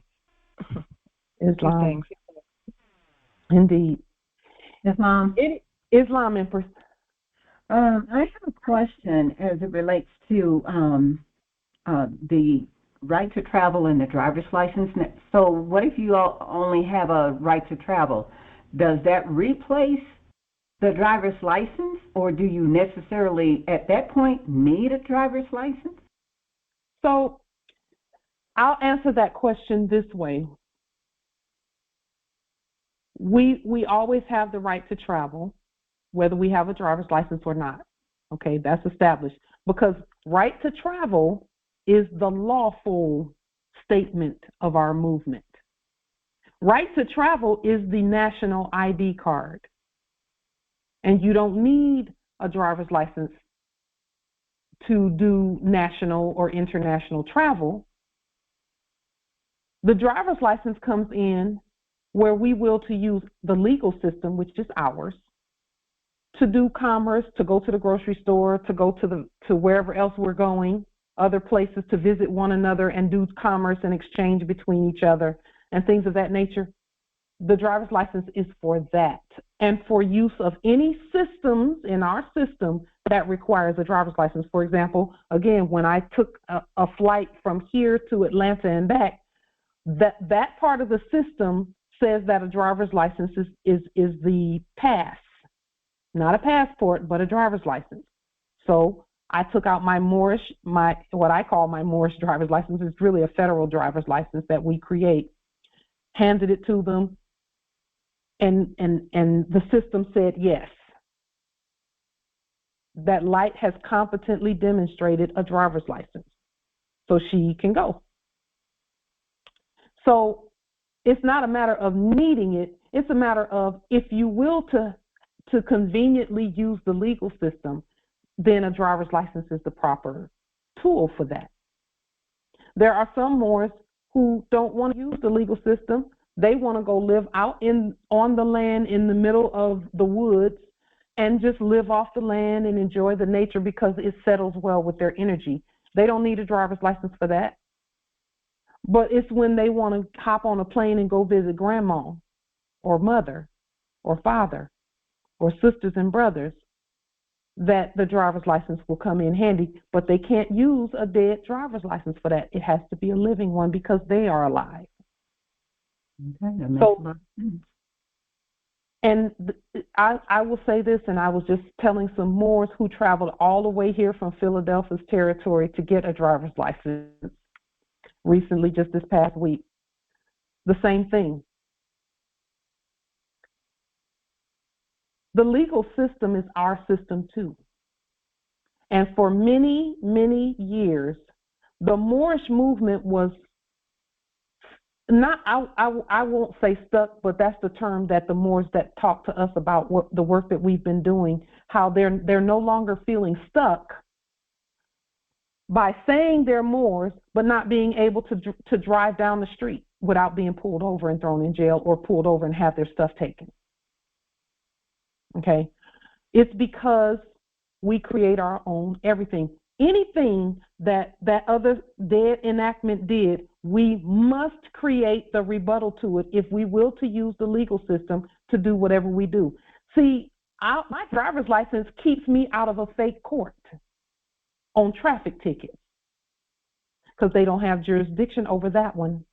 See, if you read the legal books about driver's license, or if you go to a Department of Motor Vehicles website, all it will say about a driver's license is that it must be a state-issued driver's license. Okay, we're the state, so we're the only one issuing real driver's license, to be honest with you. And each and every Moor has the authority to create their own driver's license right where they are. Because we're the state. We've already proclaimed our statehood on the public record. It's right out there on the record for everybody to see. We are the state. We know that. And the state has jurisdiction over all property. That's why they will pull folks over and take their cars and take all the stuff in the car and not return none of it unless they give them a ransom for it. Because the state, and they're not the state, we're the state. Our rebuttal to that keeps that from happening. So do Moors need a driver's license? No, they don't need a driver's license.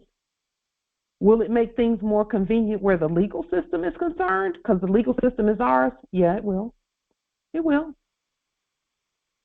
Because, see, ultimately, from our perspective, the reason we created the driver's license for ourselves and for others and showed everyone how to create their own driver's license, all the sovereigns, is because we are here to uplift all of fallen humanity. And it's easier to do that when we have our own documents that give us free, not just travel, but free driving all over our land. So that we can get to our brothers and sisters who don't know yet who they are. And we can just be a light to them in the subtle ways that we do that until they pull on the hem of our garment. When they pull on the hem of our garment, we'll let them have it. We'll let them have the information. And until then, we just enjoy their company and be ourselves in the process. Do they need it? No. Not to exist on the land, they don't. Will it assist them in getting a whole lot more done where reaching our brothers and sisters is concerned? It sure will, because that is the place, especially where driver's license is concerned, and this is for all to hear. The driver's license is the one place where that's kind of like the nexus where everything gets shut down and stopped or opens up. For example, if you have a child support debt that you don't know how to rebut, what's the first thing they do? Suspend the driver's license and then tell you got to have it.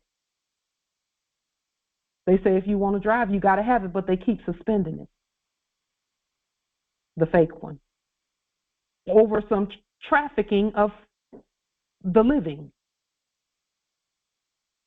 Our driver's license rebuts things like that. Then you can properly say, because see, allegiance is another characteristic of statehood. Our state is and allegiance is a good word. It's a good word because the word leg is the root word of that, and we talk about the word leg all the time. So, driver's license is the rebuttal to the fraud. So many have ended up behind bars unnecessarily And they keep saying this more stuff don't work because I was traveling in my car and they took 2 cars. Well, did you have a driver's license? No, we don't need a driver's license. Okay, you don't have to have one, but if you're gonna do what you're doing, you will create your own driver's license, so all of that madness stops. Then you will restate the conveyance that you're in, restate it, put it on the public record properly, and just keep demonstrating. Just keep demonstrating. Keep being yourself. I have another question. Islamic. We were, well, the Empress was speaking earlier about the trust. And so you were giving information on how, you build your trust, etc. So is this also how, like before I had inquired about my parents, because they're elderly, etc., some things is going on and whatever. So would this be the same process in how I would put them in my trust, and I'll put them in my trust as subjects? Is that how that should be done? Is that what should be done? If they're claiming the black status and they've not declared who they really are, then they have to be put in as Moorish subjects, ipso jure. Okay, and then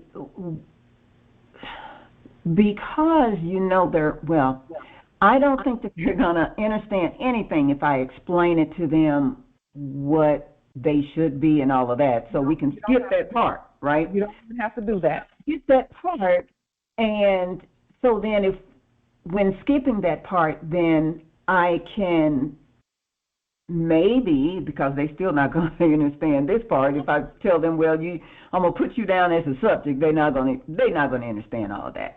So then I necessarily do not need their approval or none of that.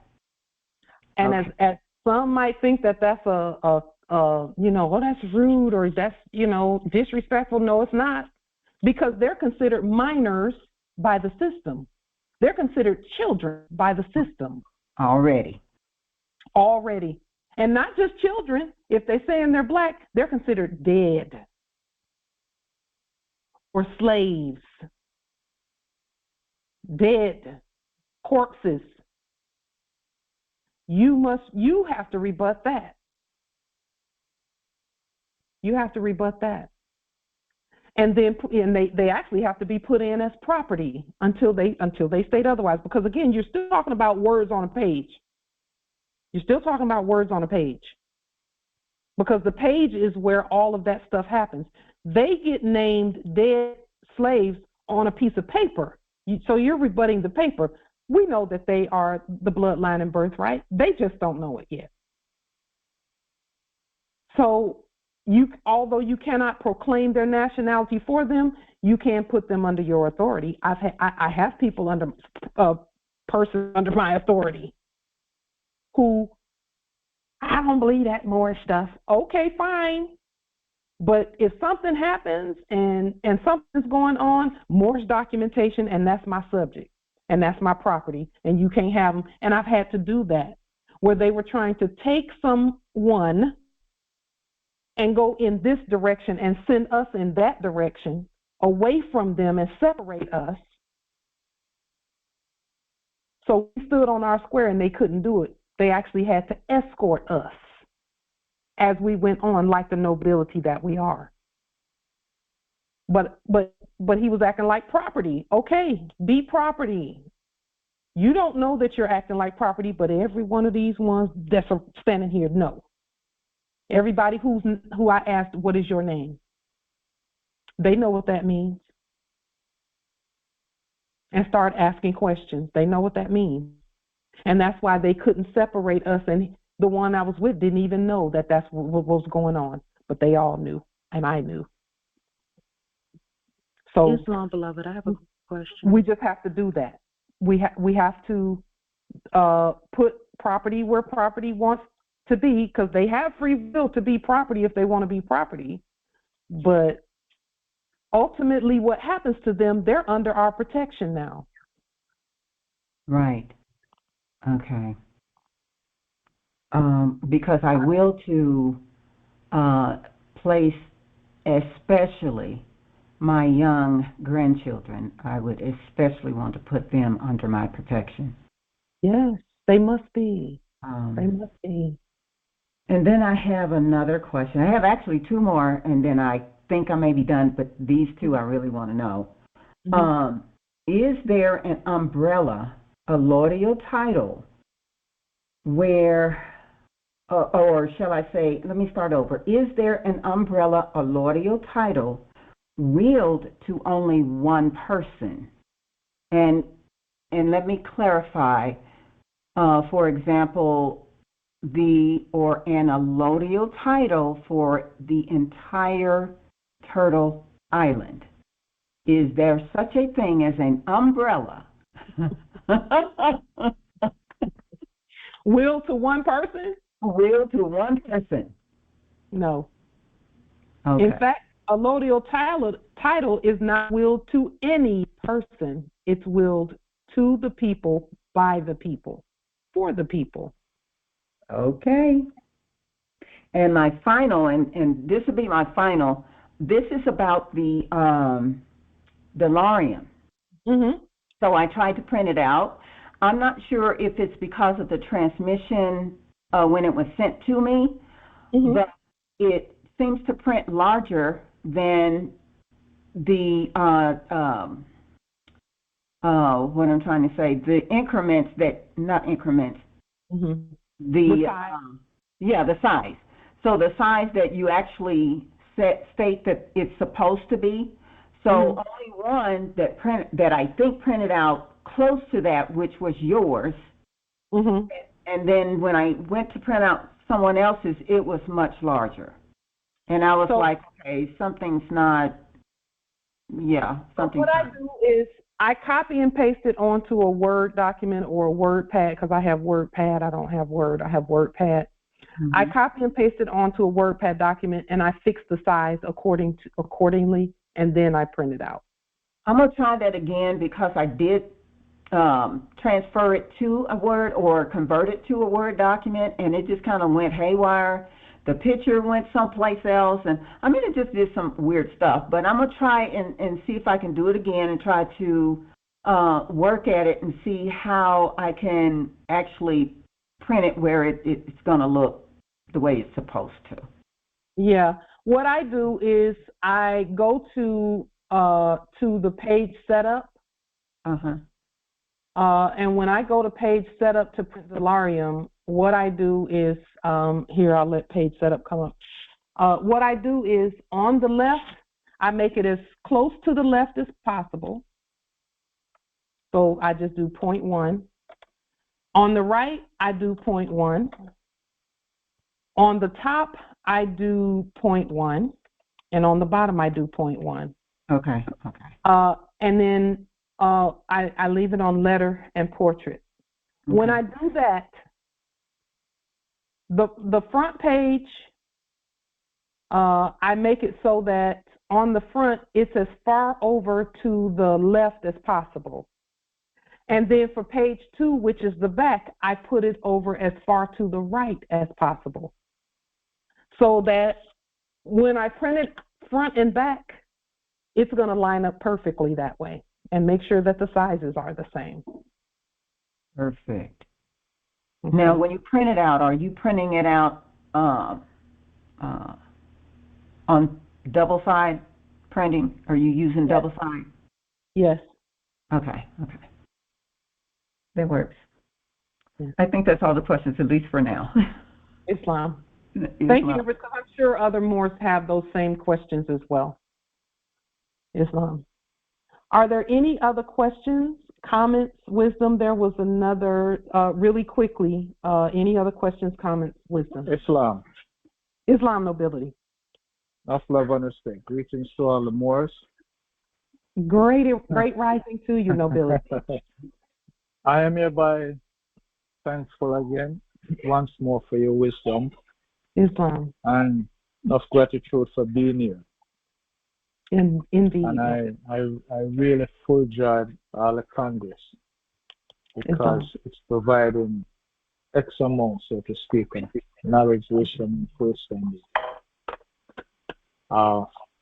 I do have a question. It's a brief question, and it's regarding the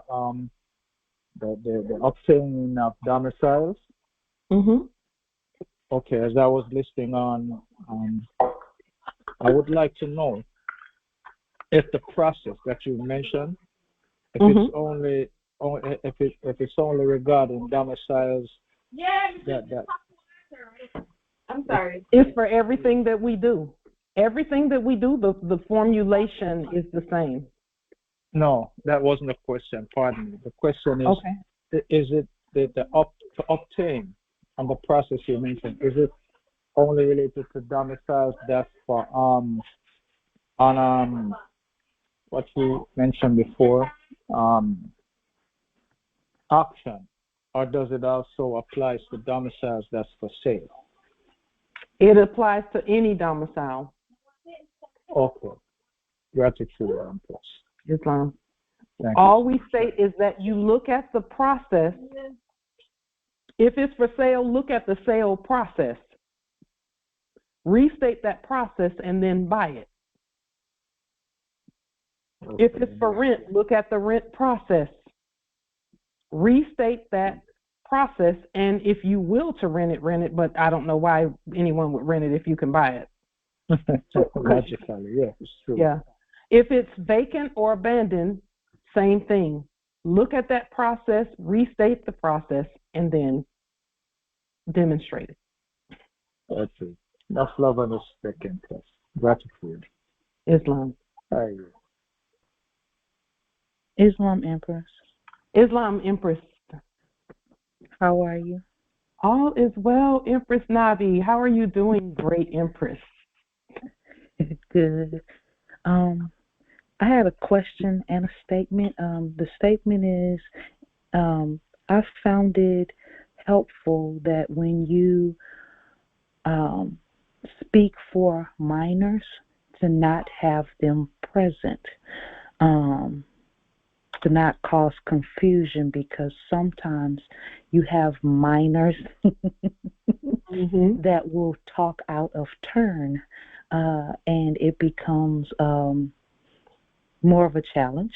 But I found it helpful not to have them present when you demonstrate. And I've had some of them that actually say, well, let me contact who's in charge, and then they'll call me and they will be quiet. So I found, like I said, I found it helpful. What would be your suggestion in situations like that? Do everything in writing. That's how we do it. We don't even we don't talk to them. And let me just say this. Some of the minors, all they know is to pick up the phone and, I need this, I need that, and, I this, whatever. We just speak in writing from our court, because no one is going to let somebody overtalk a court order. And when I was saying speaking, I've actually had them pulled over by policy enforcers, and they would say, no, I need to make a phone call. I can't talk to you. So that's what I was talking about speaking for minors when they've been pulled over by policy enforcers right there on the spot. Yeah, and we just do a court action right over the phone, like we, It's fun. Anytime and I know the ancestors probably was like, we're going to take your phone for 2 years until you get it, that you don't use the phone unless you're doing court action. And we knew that, but other than that, we're talking to Moors anyway, or kin, clansmen. But other than that, anything else is court actions, and we haven't had to do that on this phone yet at all, because we do so much in writing. And we're just going to keep doing it in writing. No, we're not. Yeah, we're not going to. We don't feel the need to be wasting our breath. I get that. Islam. Empress, when we can just pin it and send it. The Biblios says the following. It says this right here. Repin, repen, for the empire for heaven is at your hand. Now, this was mistranslated by those who were not competent to translate for the Moors. So they translated it as this.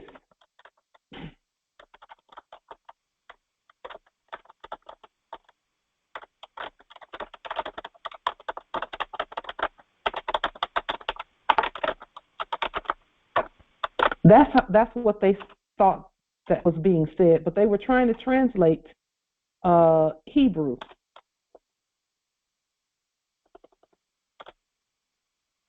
So their Bible says this. So that's what they've been trying to do. They've been trying to repent, for the kingdom of God is at hand. And there it says of, because of means without. And our ancient Heliotext says repen. That means pick up the pen and use it again. That means keep penning.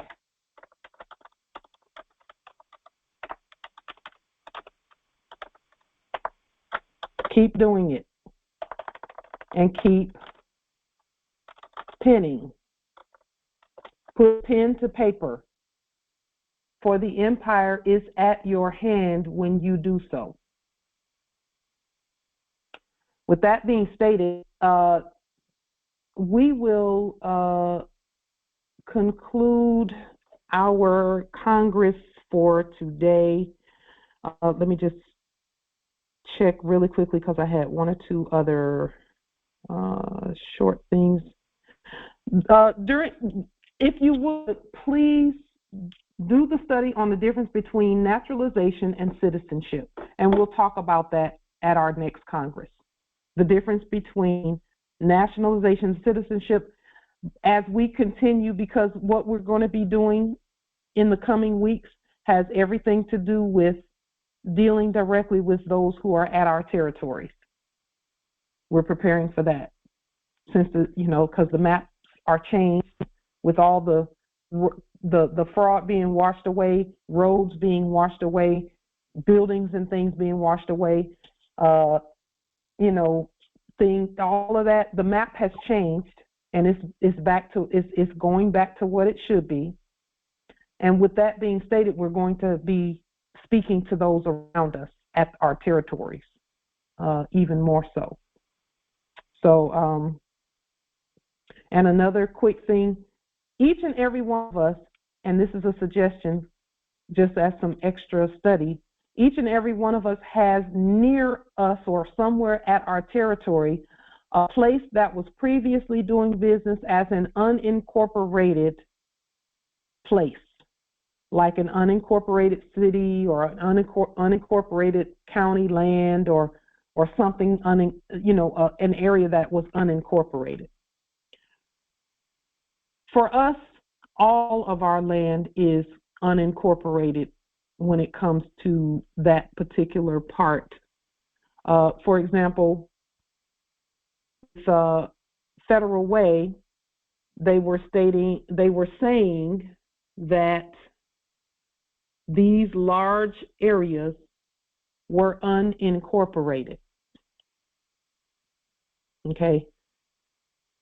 Meanwhile, those that were previously doing business as City of Federal Way before we liened and levied and bonded were trying to corporatize or make corpses out of these places.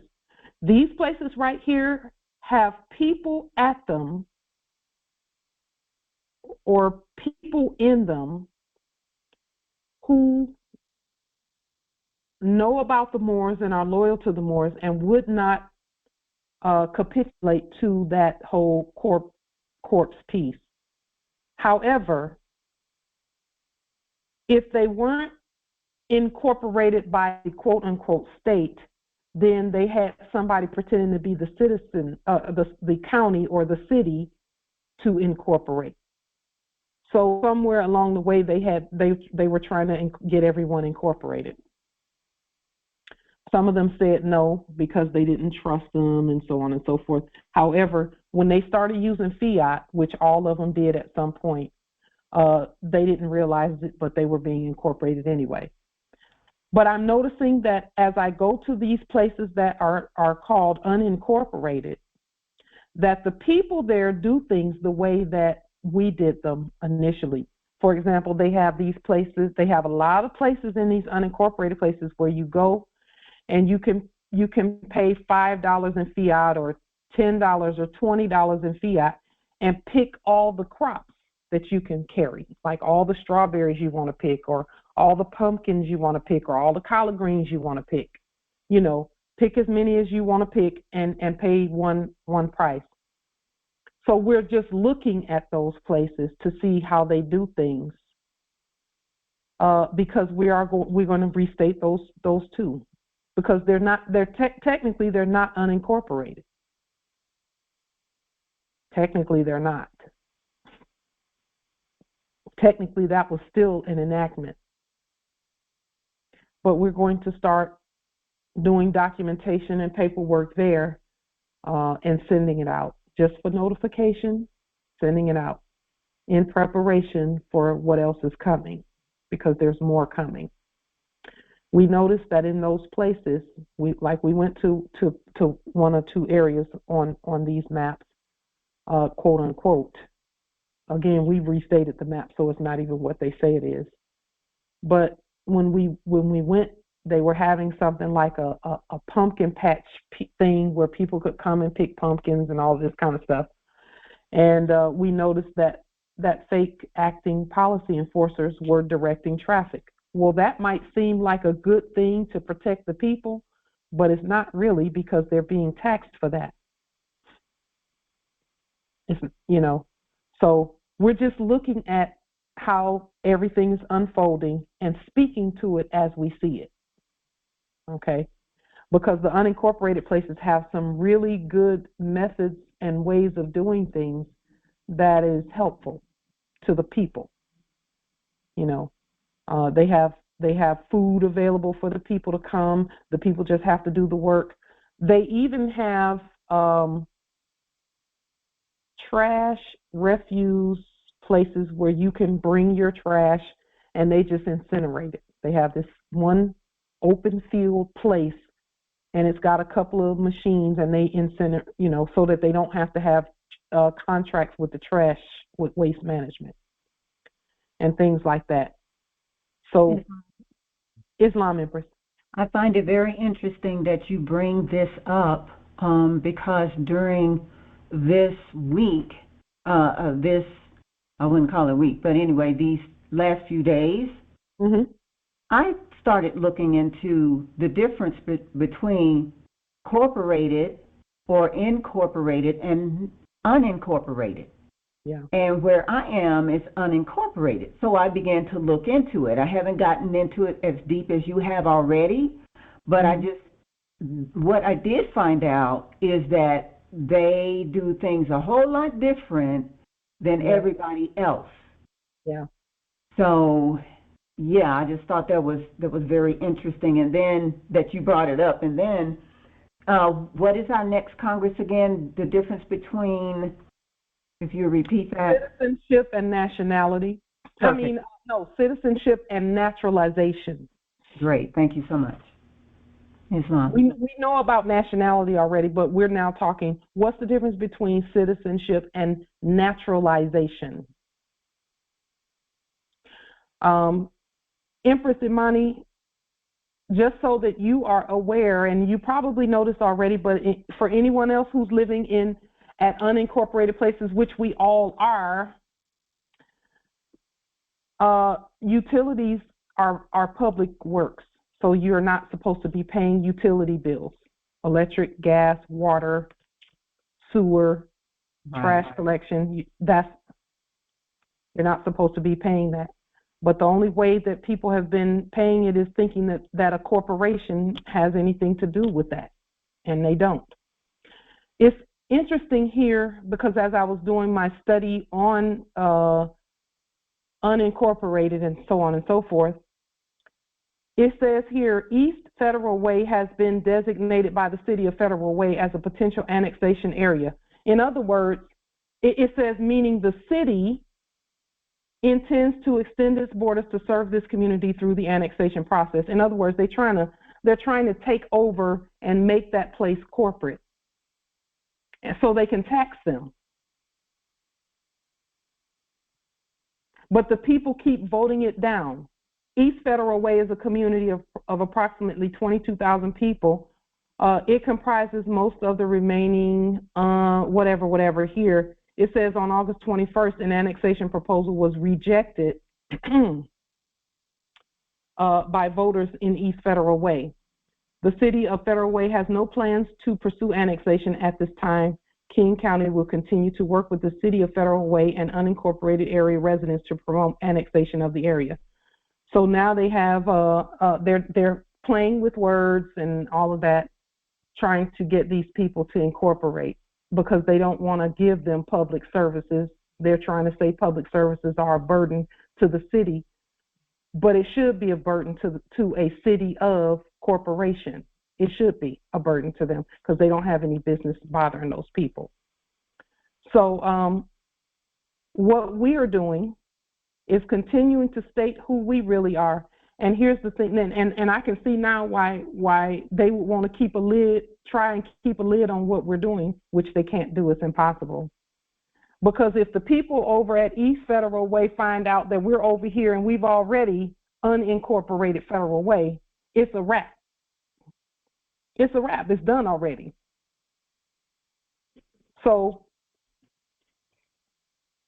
everyone already knows these things are going on. And again, that's the subjects saying we don't want to be under a corporation. And when they and they don't have to be they're not supposed to be under a corporation. So what have we been doing? Leaning, levy, bond the corporation, lean it, get rid of it, state that we're Federal Way and we're not the city of Federal Way, we're Federal Way. But remember, I didn't know all of this, that they were fighting back and forth. I didn't know all of this was going on as I began to demonstrate, but that explains why, quote unquote, city of Federal Way sent fake actors previously doing business as policy enforcers to the door for 3 weeks straight, knocking on the door, trying to get a contract. They wanted me to shut up. May I, Islam nobility. I'm going to let you all in on a little secret, and I don't hear you emphasize it enough. Islam. The real corporation is the lawyers and the attorneys. Did you know that? Because if you, for instance, when you sue or when you're being sued, who is it that answer? Who is the voice of the corporation? It is always the lawyers. They're the one who set up every fraud, everything, and they're the one who go after you and do all kind of stuff in their courthouse along with the system. So the real fraudsters are the lawyers. I yield. You know what else I found out as I was doing my research? And here's the thing, Justice Willie, we don't call them lawyers and stuff. They're actors. They wouldn't know law if it slapped them. But since we don't slap people, you know. Islam nobility. May I add on to what Justice just mentioned about the actors as attorneys, acting like attorneys? What I found out doing my research is that CT Corporation is the corporation agents, acting agents that actually file the paperwork for each major corporation, and is located in Delaware. You're talking about is that the corrections CTC Corporation? Is that the one you're speaking of? No, it's called CT Corporation, just CT. Okay. Not CTC, but CT Corporation, and it's just a firm of actors, and they're acting as attorneys and agents filing corporate papers and stuff. Mm-hmm. A bunch of actors putting scripts out there, you know. CTC, the one that I was thinking of is corrections. They do all the they were enacting, doing all the prisons. Corrections something corporation.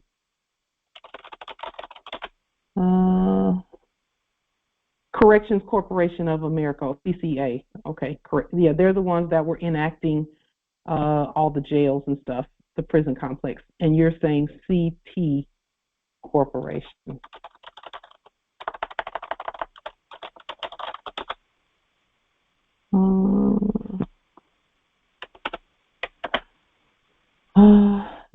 It says, okay. Okay, I see. Oh, you know what? They were acting as registered agent, quote unquote. Yes. Yeah, I see what you're saying here. Yeah, they act as the registered agents for all the major corporations and even the mini corporations and their subsidies. They are the agent that filed all their corporate paperwork and did their EIN numbers. These actors are the ones that do everything. I had linked them. I have a lien on YouTube where I linked them already. Okay. Yeah. Because they was the major ones, the agents in between us. They they was doing what they doing, enacting gatekeeping between us not getting closer to those that was acting in the office of CEO. So I linked them out the way. Islam. And that's the thing about active Moors. As we're doing things like that, we're breaking that stuff down for other Moors that know that the stuff is fraud. They may not have gotten to the lien process yet, but because others have liened, it's eaten away at all that fraud. And for us, it kills it, instantly killing it. Something that I came across in my research, and again, I didn't know all of this was being enacted as we were standing up and stating who we really are. We just know that, there was an attempt to make us feel like we were the only ones doing what we're doing. When, as I was doing more study on the unincorporated, quote unquote, unincorporated areas of King County and unincorporated Federal Way, I found out that there is another quote unquote city. So the actors that were attempting to issue or pretending to issue utilities is called Lake Haven Water and Sewer District, which means they were acting as if they were a judicial district or a utility district. And I was thinking to myself, why is it not Federal City of Federal Way Utility District or whatever? Well, come to find out that it's a whole nother quote unquote city. And that the city of Lake Haven was designed, quote unquote, as a counter movement to the blatant disregard of the residents of Federal Way by their elected officials. So they've been fighting. And they put here on this thing, the tree of liberty must be refreshed from time to time with the blood of patriots and tyrants. And they say Thomas Jefferson said that. Whatever. My point being, as we start looking at the unincorporated parts of different places, we will find the dissatisfied ones and disenfranchised ones from the corpse model. We can look at how they do things and know that, there's a way to get things done. There's a way to get things done whereby we don't have to capitulate to a corporation, for sure.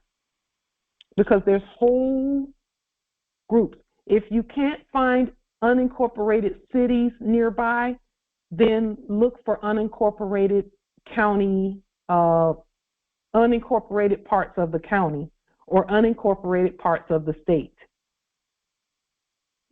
Okay. Or you can look even at unincorporated reservations or anything like that.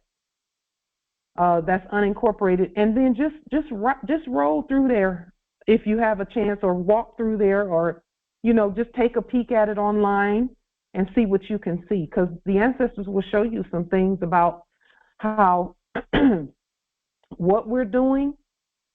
Everybody's been begging for us to do it in the first place, but again, there's been, and I know this is our ancestors doing it, keeping us hidden. They were keeping us hidden until now, until we are ready to go out. They've been doing that. As we're getting more erudite and things of that nature, they were keeping us hidden. But now where we are, at this point, we can look around us and see that everyone's been miserable with that whole quote unquote corporation situation enactment.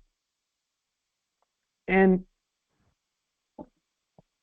as I began to look around this area, there's no shortage of resources. They have all, and they will to keep doing the work. Out of their mouths, they're saying, can we keep the land? Can we keep doing this work? And I'm thinking to myself, I didn't really want to grow greens anyway, so you can keep growing greens and pumpkins and strawberries and whatever else you're growing. You can keep growing it, cabbage, purple cabbage and all of that. You can stay there on the land, just know whose land it is. That's all we're stating. And everyone knows that because we put it on the record already. We've already put it on the record. So no matter where you are, there's no shortage of resources. There's so much abundance on our land, it's not even funny. There'll never be a shortage of food, ever. They had I saw a separate patch of crops where the birds were eating the crops because all the people were over in a different part of the crop and picking what they wanted from there. And this big giant piece, there were a bunch of crows and stuff eating that part. I'm like, boy, you got enough to just let the birds eat this whole acreage, all this acreage over here, because you got all the people over there doing what they do. And, we're not going to shuffle fiat around, so we didn't go in there and do anything with, with what they were doing. Our job was to pay attention. The artificial food that someone said, what about the artificial food in the chat? What about it? The more we eat what's real, that stuff is going out the door. And here's the thing, just stop picking it. When you stop picking it, it'll start going away. It don't matter who else wants it. When each one of us, if there's a specific type of food that we like I love fruits and vegetables, when I go somewhere, if that's what I'm picking, and I love salmon and stuff too, but I'm not going to go and pick plastic apples when I know that's not what I want to eat. I'm going to stay away from it, and when we stay away from it, it goes away. It has to, because there can't be anything on the land that we don't desire to be on the land. That's the purpose of putting the proper address and putting the constitutions on, because that means that's stating whose land it is. And those things become clear as you demonstrate by putting the constitutions and the city charters and the county charters and the birth certificate by which the land is operated. If you're worried about policy enforcers and things like that, go online, pull up their manual that they're operating from, and restate the part about arrest and what they have to do. And put the right address on your book that you've originated, and then send it. That's how you get on a do not detain list, Moors. You put yourself on it, because they're not at a two-letter state. That's not even where they are. They're on your land when you put them there. Put them on the land and they will not violate. I can promise you that. They will not violate.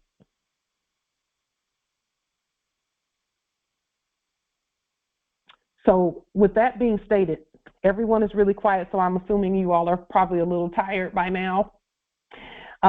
We will adjourn at this point, and we will meet again on Sunday, from now, 7 strong days from now, at 6 Eastern, 6 p.m. Eastern, 6 post-meridian Eastern.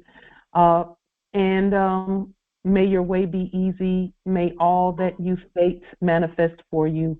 Peace and grand rising to the sovereign, original, indigenous, natural defying heirs. Islam. Islam. Peace and love, beloved. Islam. Peace and love. Islam. Love y'all more.